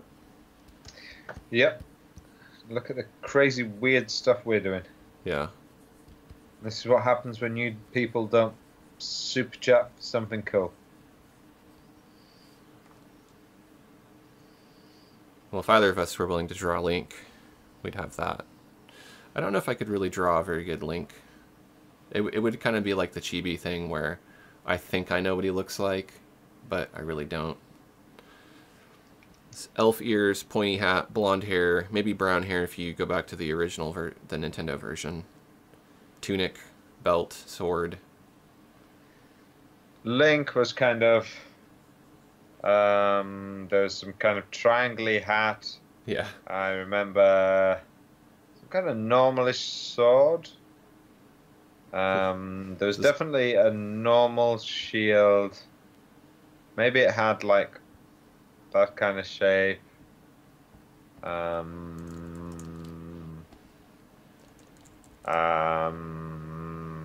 kind of pointy chin thing. Yeah, pointy ears. There was a belt with a little roby thing. It's pretty on track so far. Eyes. There's a badge I seem to remember.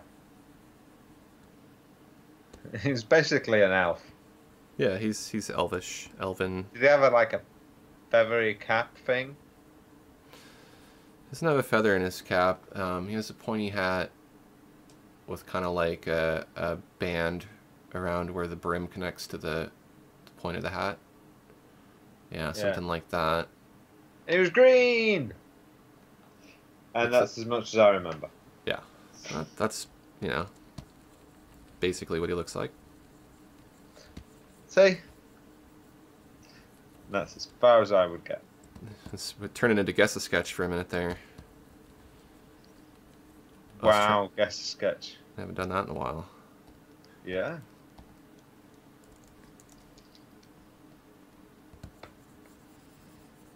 If you have no idea who I am, and you have no idea what Guess-A-Sketch is, my name's Lawrence Mann.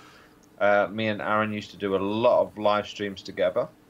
I have recently just upgraded my internet speed, so yeah, we can start doing more live streams together now.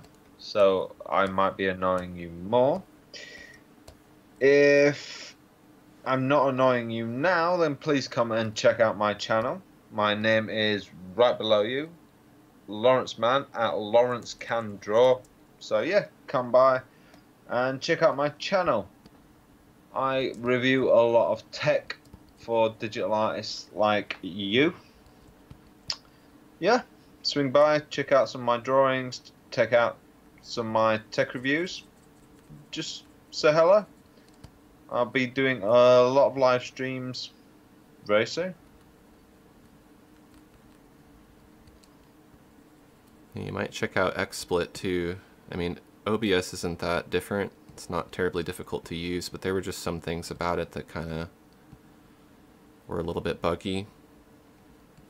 I don't have those issues with XSplit. XSplit is kind of like You know, in OBS, you have to like copy the key from YouTube and then paste it in and all that stuff every time you want to live stream, unless you use the Yeah. same key. XSplit is just like if you wanted to connect Twitter to YouTube. You know, it's just an authorization thing, and then it's done permanently.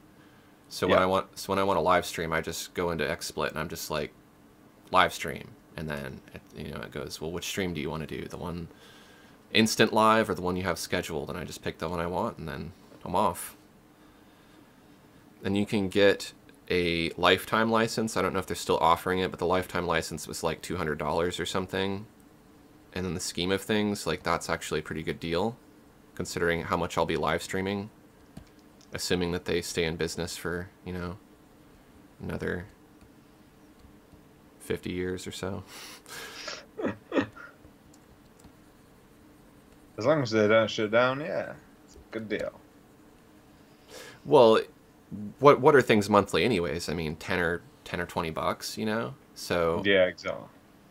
I've already been using it for the better part of a year, so in a year or two, I'm sure they'll still be around. And If YouTube is. if YouTube is, yeah. Yeah. Well, there'd be something else. I don't think people self-publishing their own creative content is going to go away anytime soon. No. Oh, I was only joking. Yeah. But it could get, get bought by another company. I mean, who knows? It's an American company too, so anything could happen. There's some crazy What, mergers XSplit? that, huh? No, XSplit. Google and YouTube. Yeah, but who'd buy Google? Like there could be some merger or something, Could happen. What? Amazon. Yeah, Amazon. Well, they're already buying everything else, so Yeah, but now he's building a big clock in the middle of the desert, so he hasn't got any money left. I don't know. If you lived in Seattle, you'd think otherwise, because he's taken over everything. Like it's ridiculous. I think Seattle's like, I want to say like the third most expensive city in the United States, something like that. It's insane.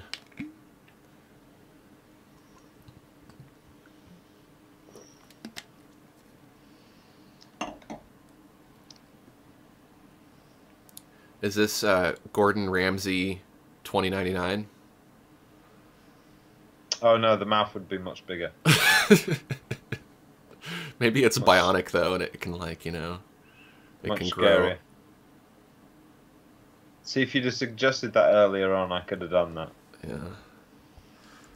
Mine's gonna be the next Jar Jar Binks type character in Star Wars.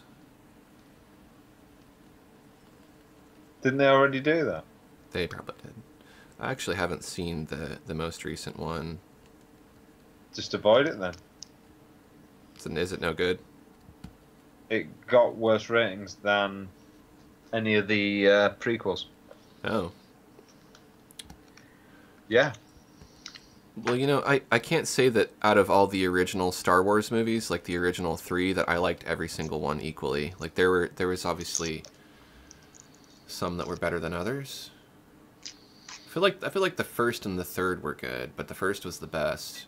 The third was the second best, and the second was the third best, in my opinion. We're on about the originals now. Yeah. Yeah. Yeah. I mean, we can agree that the prequels were kind of universally hated, right? I've never even watched them in their entirety. I just didn't care to. Yeah.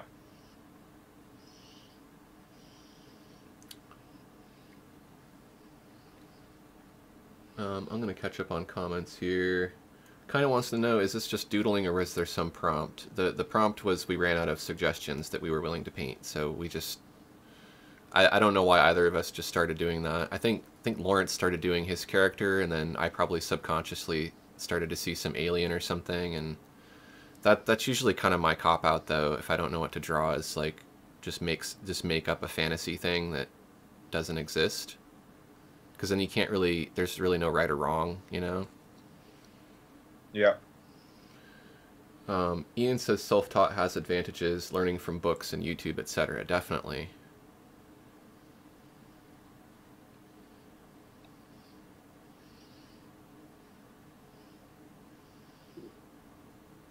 And then Stonewall wants to know if he can give out his son's YouTube channel name and we can check his stuff out, give some constructive criticism.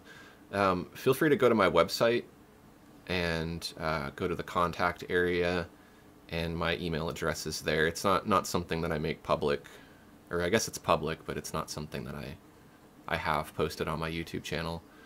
But you can send me a link there and I'll check it out.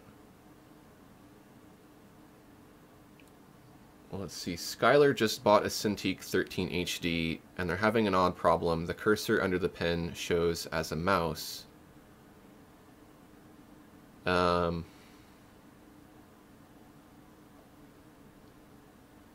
cursor under the pen shows as a mouse. It's supposed to do that if you're navigating in an application that just has a cursor, or if you're just navigating in Windows. But if you were to switch into something like Photoshop, like Lawrence is drawing in now, or Corel Painter, like I'm drawing in, when the brush tool if you can see my screen, I'm getting a brush here.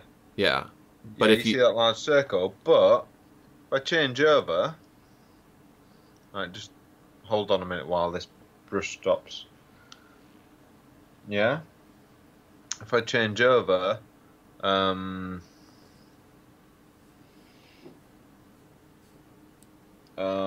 would I do this?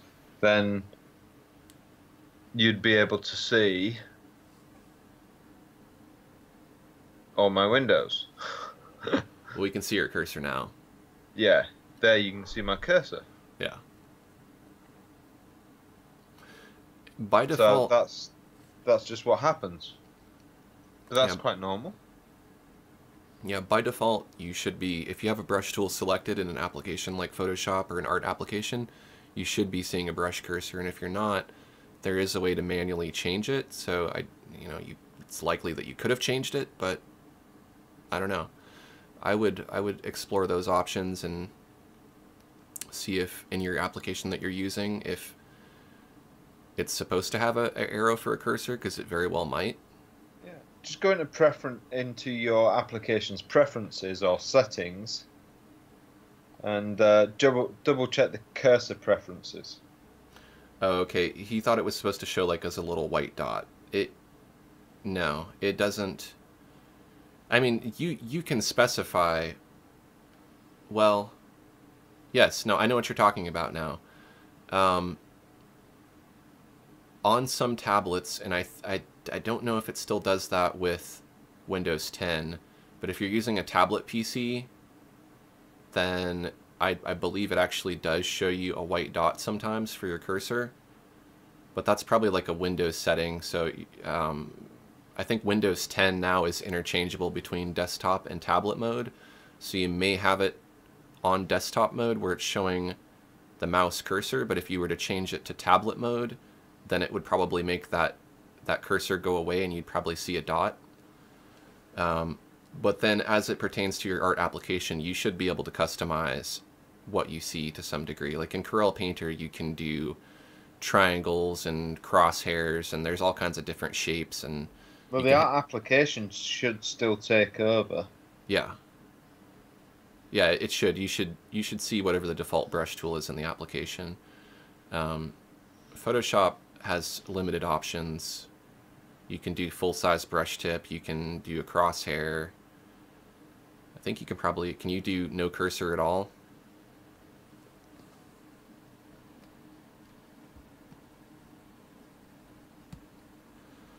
You might be able to do no cursor, but... Yeah. Okay, so you said that explains it. I was using the original Surface Pro. Yeah, the Surface Pro would have shown you a white icon while in tablet mode. Stonewall says, thanks for both of our feedback. You're welcome. Was that the original Surface Pro with Windows 10? No, the original one wouldn't have had 10, but it would have had 8. And yeah, 8, yeah. 8, No, that's. 8. I thought he said Windows 10. No, I was just oh, trying you said Windows 10. Yeah, I was trying to remember on my Cintiq companion. Yeah, yeah. No, I was going to say it's impressive if he's got Windows 10 on the original Surface. Yeah. Wow.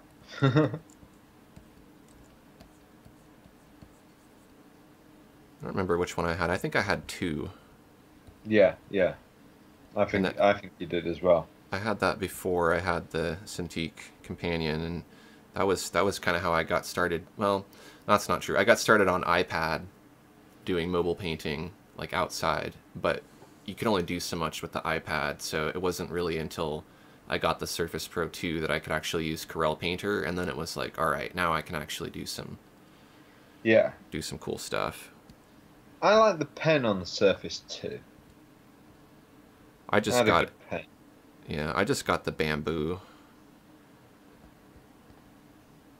Because I think on the one I had, it didn't natively have pen pressure or something like that. Like, you had to install a driver and get a special pen. Something like that. Oh, maybe you had the Surface 1 then? Yeah, I must have had the one then. Surface 2 had a really skinny Wacom pen. With Yeah, kind of little notches out the side of the pen. yeah, this one looked like a mechanical pencil or something, I seem to recall. It was kind of hideous. Oh, the Surface 2 pen looked hideous, but it was really nice to hold. Okay, it was the original Surface because the original Surface still had a Wacom digitizer. Oh, And no, the Surface 2 one was Wacom. was it? When did I Yeah.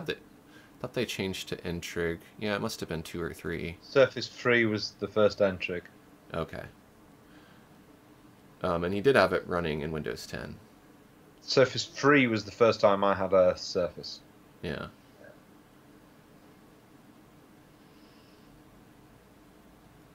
I've got a Surface Book 2 here. And apparently, Windows 10 runs better than 8 on the Surface, the original Surface.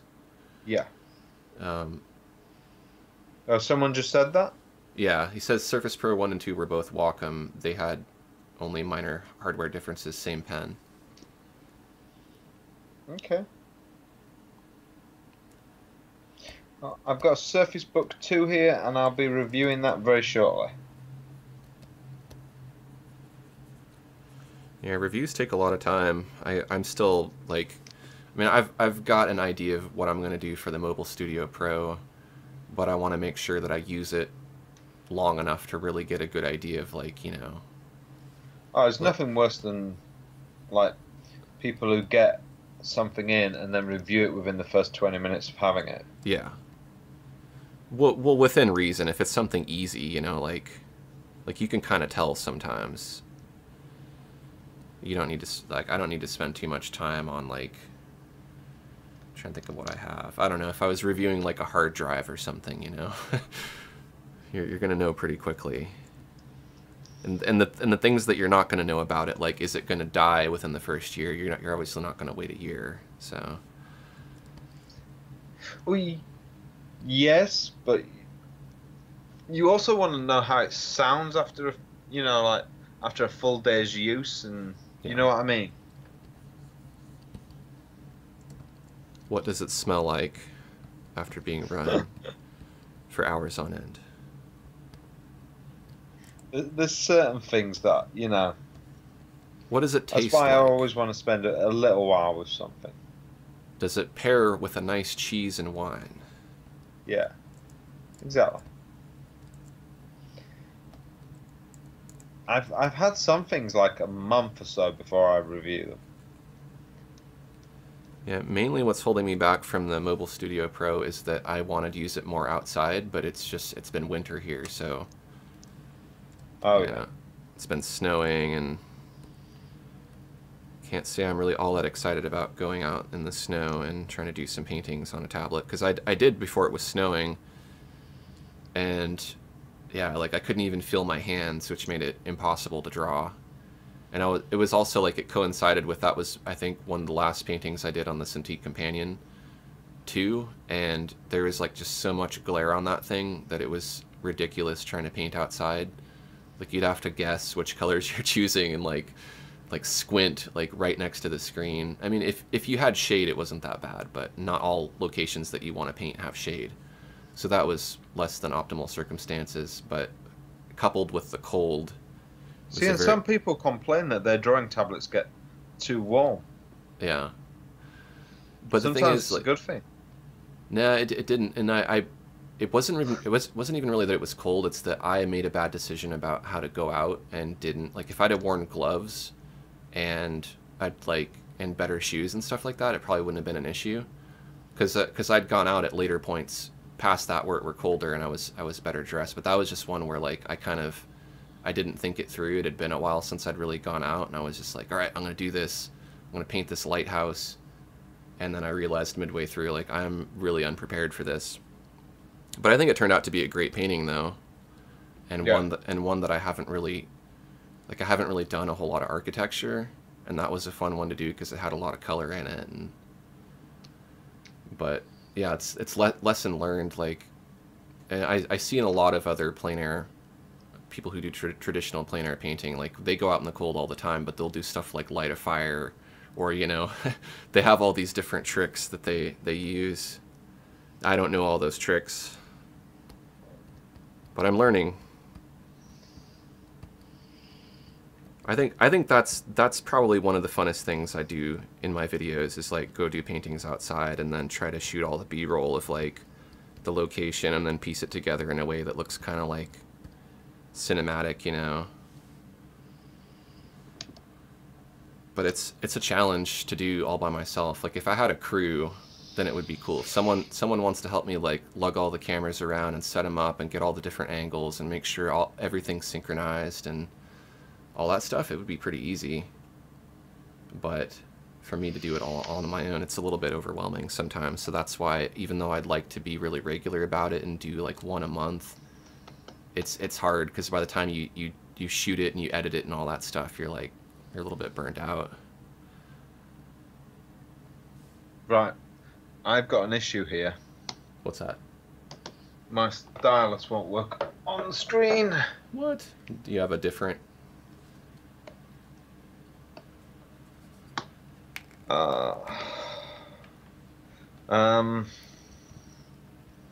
This is solely a driver issue. And this comes down to the fact that this solely comes down to the fact that I keep having to play with my drivers because of beta testing different things. This is because my computer is a hodgepodge of beta testing drivers. Yeah. So if you nobody blame anybody but me. If you close Photoshop and open it again? No. Different pen? No. Just tried that. I'm just going to turn my Cintiq on and off again. Bear with me. I got my finger on the technical difficulties button, don't worry. Yeah. It'll play some jazz music and oh, it's working. Sweet. Fingers crossed. There we go. We got Wacom-inch. Cool. Pen pressure Can you works. still see and my everything. screen? Yep. So that's all you have to do is turn it off and on again. Yep. Turn it on and off again. Alright. That has happened before. Sometimes it stops recognizing the pen. Sometimes it stops recognizing the remote. Mm-hmm. Really odd.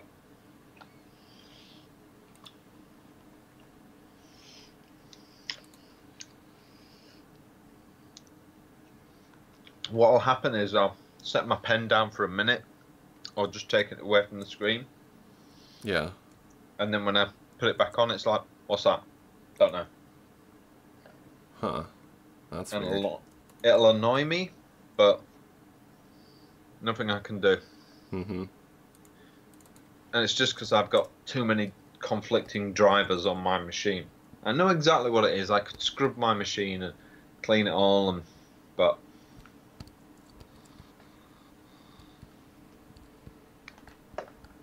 That's what happens when you do beta testing.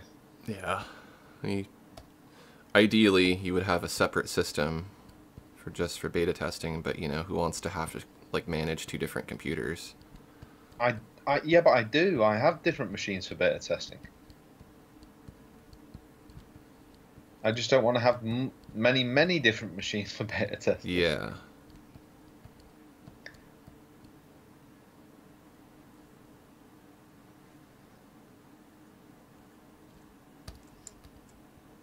I use those more for beta testing software anyway.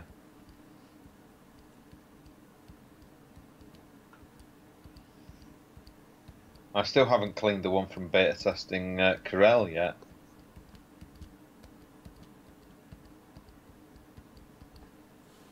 His eyes look And kind I of guess. like. His eyes look kind of like. Oh, you can't see what I'm drawing, but they look kind of like. Oh, I can. I've Fly. still got the Oh, live you stream on. can. It's reminding me of Your like. your leafy bug alien. Yeah. It's making me think of like a cactus or something for the eyes. Prickly pear.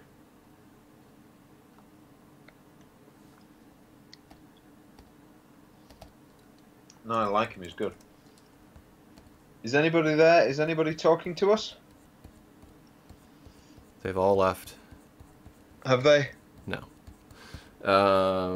I can't see any. I can't see like a count of people, There and you can.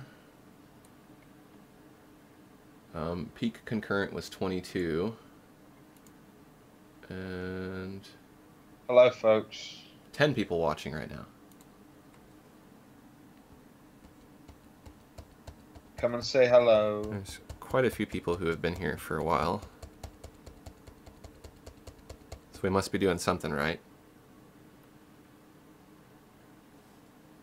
Yeah, it's kind of like a weird fly fish kind of thing.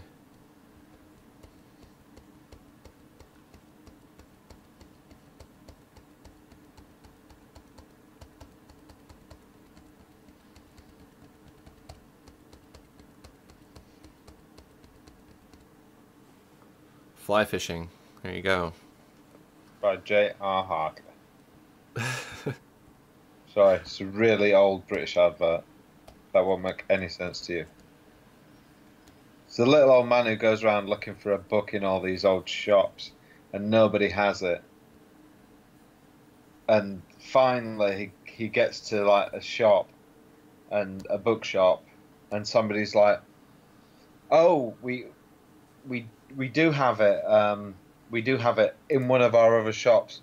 I'll put it aside for you. What's your name?" And he goes, "My name? It's J.R. Hartley."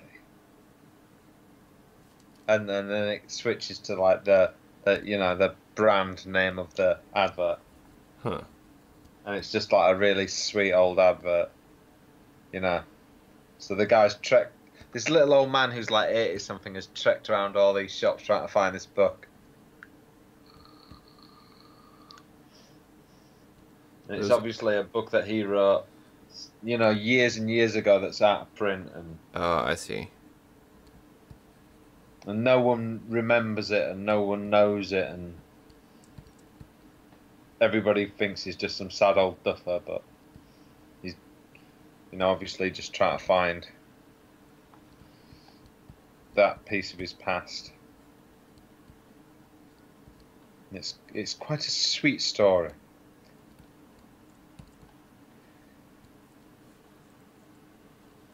Unlike the chicken. Yeah. Unlike the chicken and a biscuit commercial. It's the way it's filmed.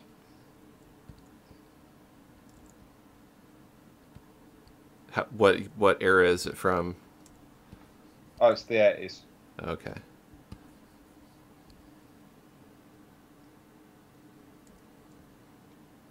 Ah, the 80s.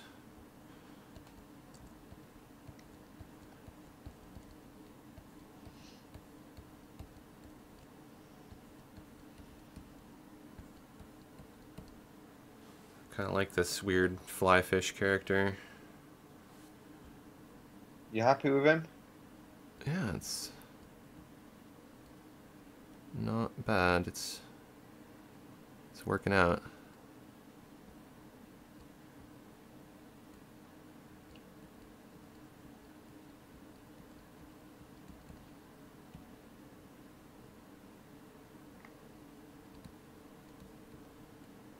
I like your cyborg, whatever that is. Is it a cyborg? Yeah, some kind of cheap, kind of Star Trek-y, next generation alien-y. Well, I'd say more Voyager-esque bad guy.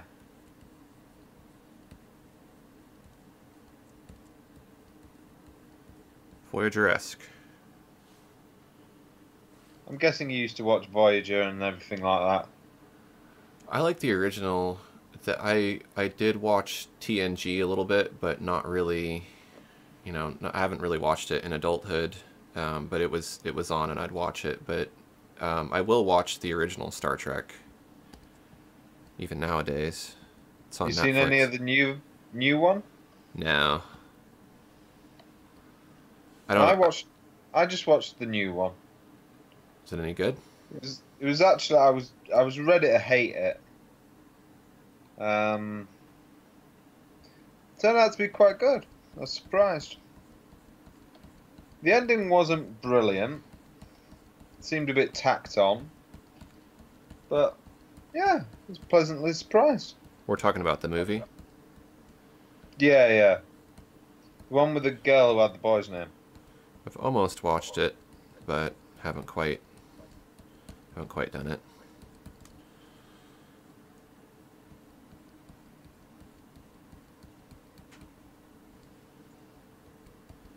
This thing is gonna have a lot of weird random hair. I guess probably the challenge for drawing extraterrestrials is not following too much of the same things that are on Earth, but it's hard not to, Like, you can combine stuff together. You can make an octopus with a cow or something, and that could be your life form, but even that is still too grounded in Earth science. You could be a spaghetti-o alien. Yeah. Well, I liked that about Star Trek. They were willing to speculate on life forms. I mean, there's that classic episode with the blob thing in the cave that they're, trying to fight, and it's like it's made out of silicone or something rather than carbon. Well, it turns out they got a lot of stuff right as well. Yeah. That was the charming but ultimately funny, funny thing is that they got a lot of stuff right. They need to get more right in terms of like people working together and being a cooperative society. But even so, even with that message there being very obviously implied, there's still a lot of conflict between like galaxies or sectors of the universe, So I find that to be kind of weird. It's like, sure, everybody on Earth gets along, and there's all kinds of races and genders of people aboard the Enterprise, but then they're constantly beefing with all of these other life forms. Yeah, but that's how it works. I mean, once upon a time it was man versus man, then it became family versus family, then it became village versus village, then it became town versus town and city versus city, and then it became, country versus country. Yeah. All we need to do now is find another planet to beat up. That'll unify us. Yeah. As soon as we find an alien species, we'll be all right. I was thinking the other day about, if there is intelligent life, why they haven't communicated with us, and it's probably, we need to reach some sort of threshold, and maybe that threshold is going from, If they are anywhere near us, I mean, I don't doubt for a minute that they exist, but if they are anywhere near us and they have seen us, they'd be too horrified by what they can see. Exactly. To want to come. So we have to come and say hello. We have to reach that threshold of, rather than having a few people hoarding everything, to going to like a global society where we have solar power and like plasma generators and all these things that make the basic resources of life free and available to everybody without it being about profit. Then I think maybe they'll respect us more and we'll be more on that level. I don't know. I don't think any of that matters for right now. I'm more in line with Stephen Hawking's, where this planet's too dangerous anyway. For right now, the only thing that really matters is that we need to get off of this planet. As a species, we won't survive if we stay solely on this rock. Yeah, now that makes sense because it'll get Our only devoured. goal to survive as a species is to spread ourselves wider and faster. Yeah. So our only goal is to get out there into the universe. Kind of makes you feel like mold spores or something. Yeah, but that's our only goal. And it should be. So all this infighting is pointless. Yeah. I mean, I don't care realistically who has the money. I'd rather it was all put into one area, and that would be, you know, space exploration. Mm-hmm. I don't care about, you know, who has trinkets around the neck and who gets to live in what house. Yeah, but if you don't, then all that money that could be used for space exploration gets diverted to those people, and I think there's always going to be rich people and poor people, and I think the only people who ultimately care about rich people and poor people are the poor people. And normally what happens is when they take the wealth off of the rich people, they normally just give it to themselves anyway, and then they become the rich people, and all, you know, they just want to hoard it for themselves. yeah, it's human nature, but Yeah, it's just a cycle that goes round and round and round. It's just like office politics, but on a bigger scale. eventually, though, there Want to walk away from it. there could be some sort of change, and that might not be as important to everybody. Yeah, but I don't think we'll understand it. Because there are a lot of animal societies that are more cooperative than ours. Yeah. But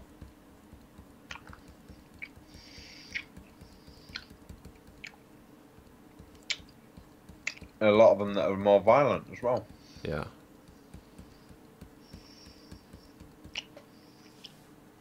Coral and sponges, they're always beefing with each other.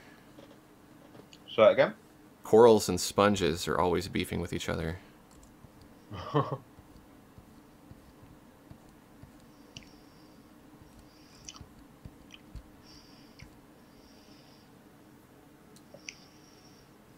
This is a really odd looking creature. What colour are you going to go for? I don't even know if I'll get to color. I can probably only go until... well, we're almost at 2 hours now, so maybe a little bit after that. So maybe in like 10 or 15 minutes. Mm-hmm. Sounds good. So, everyone, time to get the final question if you want something. Yeah, and if you want to have I'm happy to do a final super chat if anybody wants anything. Last chance to super chat.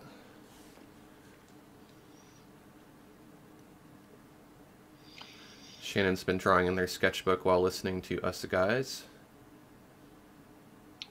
Thanks for joining us, everyone. Yeah, and make sure to check out Lawrence's channel and subscribe. He's got a lot of great videos on there. I have a video coming up in about 2 weeks. It's going to be a very big secret exclusive. I won't say any more than that. But if you are a subscriber to my channel, you're going to love that.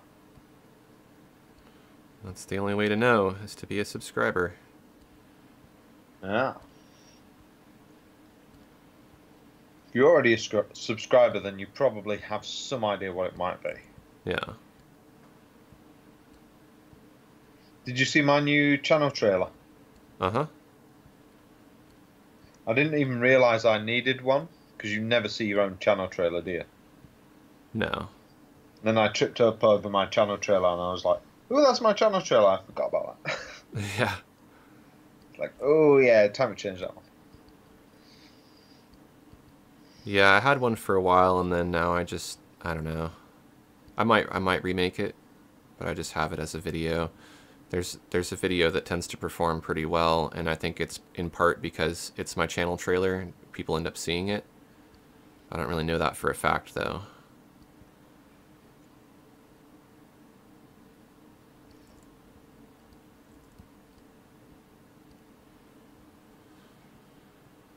There we go. Making this crest thing a little bit more lumpy.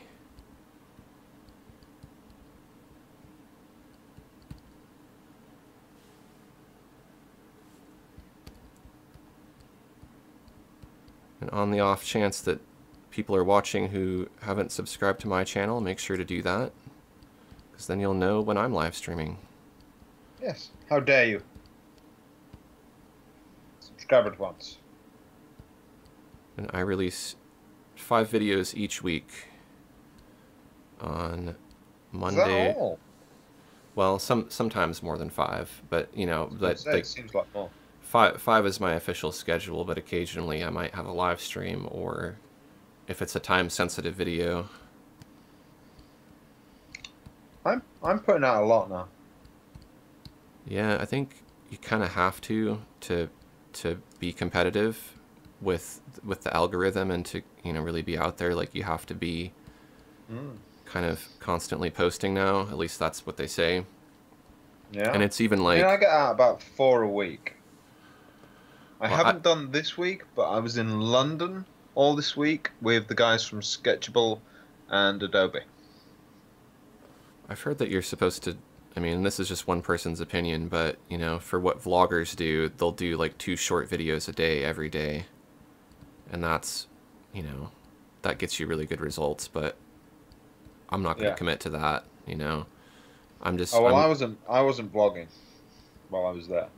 Yeah.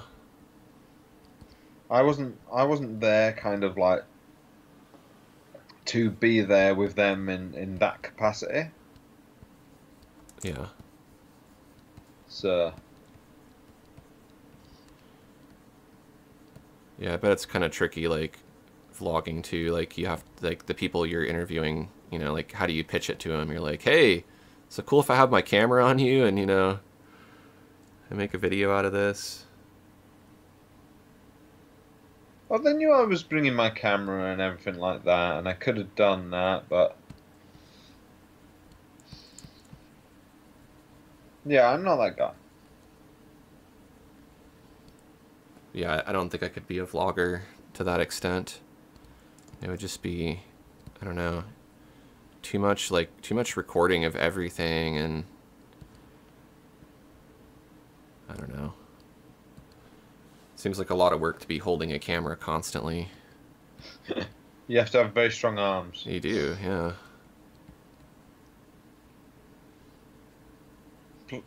Plus, you got to edit on the go as well. Mm-hmm. That alone seems like a lot of work. Yeah, it's got to be. I mean, I guess if you get to a certain point, you can have an editor do it for you. That's what a lot of them do. Yeah. For something like what I do, I don't know if I'd ever be able to have an editor for, like, tutorials and courses and stuff. It's just too technical. You have to know so much about what's going on, you know? Yeah, but wouldn't it be nice to just be able to hand all that off to somebody? Yeah, it would. I've been doing that with captions, and that's actually been totally worthwhile. And With what? Captions. All right, yeah. Just having someone else caption the videos, because it's only like $1 per minute, which is pretty reasonable, I think. You know, like, it's not going to make sense to do like a course. If I had my courses captioned, it would be ridiculous. But for some shorter videos, it's been worthwhile, and I've been able to integrate it into Patreon, where people are basically sponsoring captions. Yeah. So I want to try to do more of that, but that's kind of like a So taste you don't of do it on the outsourcing. courses? Well, it's $1 per minute. I mean, you can imagine if it's like a 4-hour course, you know. There's also the consideration, not only necessarily money, but you're only going to get up to 99.9 or 99% accuracy is what they claim. However, I think that's kind of a technical thing that I don't really agree with. Their results are pretty accurate, but they're outsourcing it to just random people who are, you know, doing the work. They do a pretty good job, but I've gotten some stuff that's a little, you know, a little unrefined. They could have done a better job on it. And so I kind of have a standard where, like, most of the stuff I get back is good, but if I get something that's like noticeably worse, then I find that unacceptable. So I've only really had maybe like one bad experience, but they were really nice and like corrected it and gave me a refund, so it's totally cool. And Yeah. I can expect that in the future. But what you have to do is you still have to, no matter what, read through the whole script and make sure that everything is the way you want it.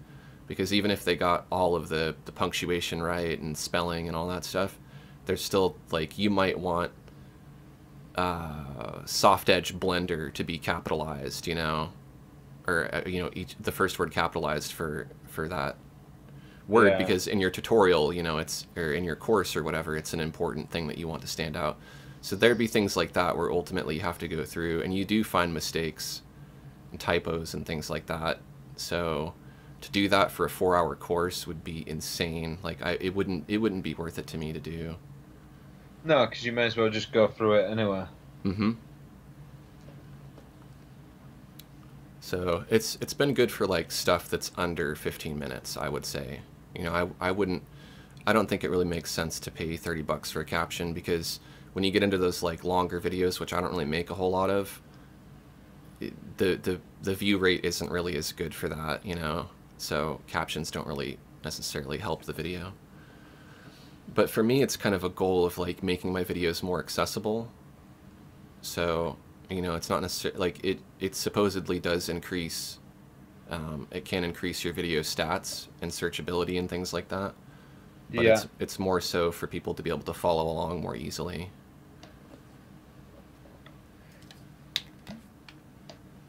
I've heard a couple of things about, you know, what it can do and that, but I do the translation of the main description and title. Mm-hmm. And that seems to help with searchability.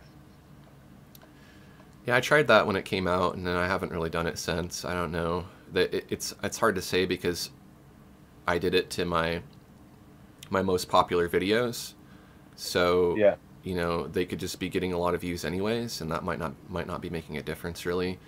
Really, what I got out of it the most was feedback like, "Why is your title in German when the video is in English?" And people would constantly be saying that, like, why is your description in this language and the video is in this other language? And it seemed to cause more confusion than anything. But I have to think like it had to have had some effect on search rankings. Simply, I've had that a little bit, yeah. I've had that a couple of times, and I've also had a couple of people saying, you know, can you do translations? People asking me for translations. yeah, you And can. I think it's clear that it's because they found it from the, you know, descriptions and titles. You can get stuff translated by a third party, but then for that particular service, it's like $7 per minute or something. It's like, nah, I don't think so. Yeah, Can't exactly. can't afford that. So it's really a shame though that you can't just put on the you can't just go through yourself, do the whole captioning yourself in English, and then the translator do the captioning. Yeah, You know, why can't I do that? I don't know. I mean, they've definitely gotten better about it. Like, if you want to do them yourself, the interface through YouTube is actually pretty easy to use, and it gets most of the words correctly captioned for you. You just have to take the time to like do all the punctuation, and that's what takes time. I've done a few myself. Can't say that I enjoy it. Yeah, I did a few of like the ones that I knew were going to be super popular. But to be honest, I don't think it actually did that much. Yeah, So Yeah, and it kind of matters like when you do it too. It's better if you do it right when the video comes out. A lot of the ones I've done have already been out for a while, but people are still watching them, so I figure it doesn't hurt.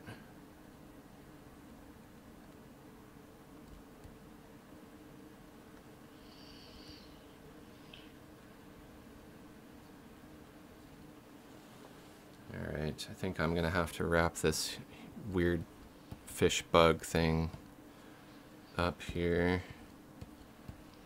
Yeah.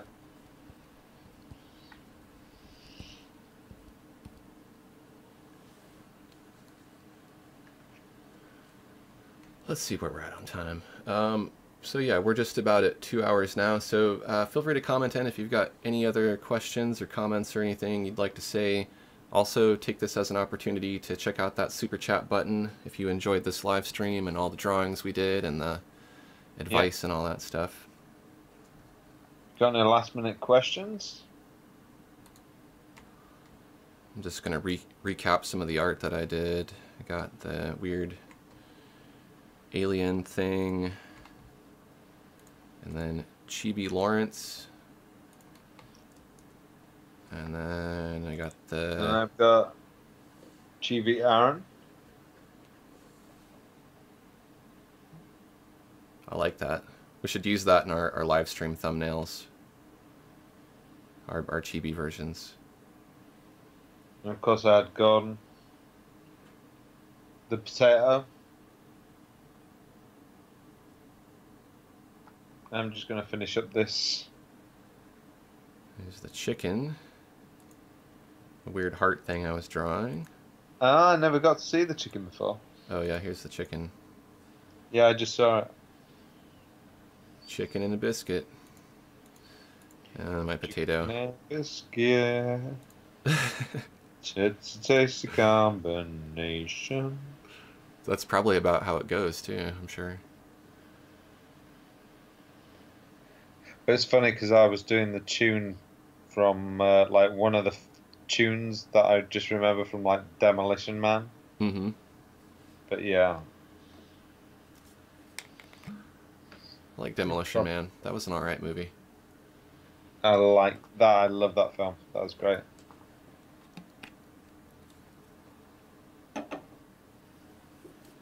Wesley Snipes, Sylvester Stallone. What's his name was in that as well? Another of my favourite cheesy American actors. Oh yeah. What's that guy's name? I know who you're talking about. David something? What's his name? Rob Schneider. Oh, Rob Schneider's in that. No, I was thinking of the other guy, the guy that plays the rebel leader, who I don't think is a very good comedian. Kind of a loud, offensive Dennis guy. Leary. Dennis Leary, yeah. And then, yeah, I like the depiction of the future, and I liked that Taco Bell was like the only restaurant. The car turned into a cannoli. Yeah, it was a good movie. And of course, Sandra Bullock. Mm-hmm. I mean, film's got everything. I've decided he's like an American football player. Yeah.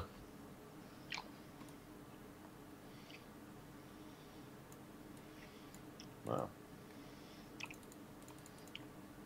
Sounds like people in the audience like the artwork. Good. Skylar says the body to that head that you're drawing should be an Ergotron arm.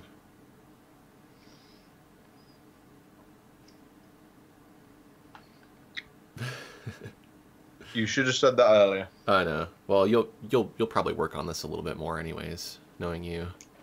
No, I won't. No. No. Well, we'll imagine it.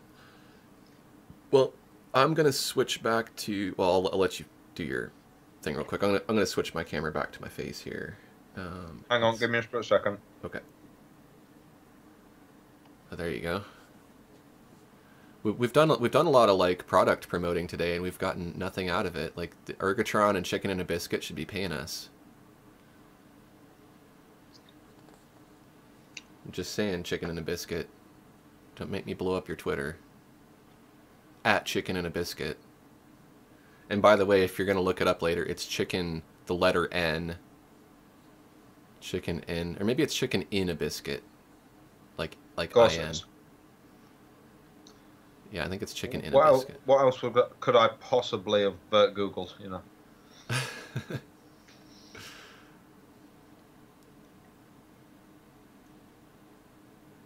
George Metz is here. Good to see you, George. He says he just opened and hung my white cat Betty that I commented on the Patreon page.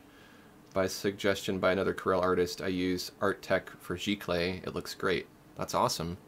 We'll have to, if you can snap a picture of it or something, post a picture of it. It'd be cool to see. Yeah, I haven't tried Art Tech. Ian says it looks like American Football 2098. Yep. But it's better because it's on an Agatron. George wants to know if you can get layers to snap like in Photoshop. I don't think you can. But if you have Photoshop, not everybody does, but if you have it, you can always just save as a PSD file format, assuming that there's nothing that's proprietary to Corel Painter in your composition, and bring it into Photoshop, do whatever it is you need to do using the strengths of Photoshop, and then bring it back into Painter. And that's what I do for a lot of my paintings. You know, if there's something that Painter doesn't do very well, then Photoshop it is. Can't see your video camera, I can just see a little icon of you. We'll use this as an opportunity to have people go take a look at you on your YouTube channel.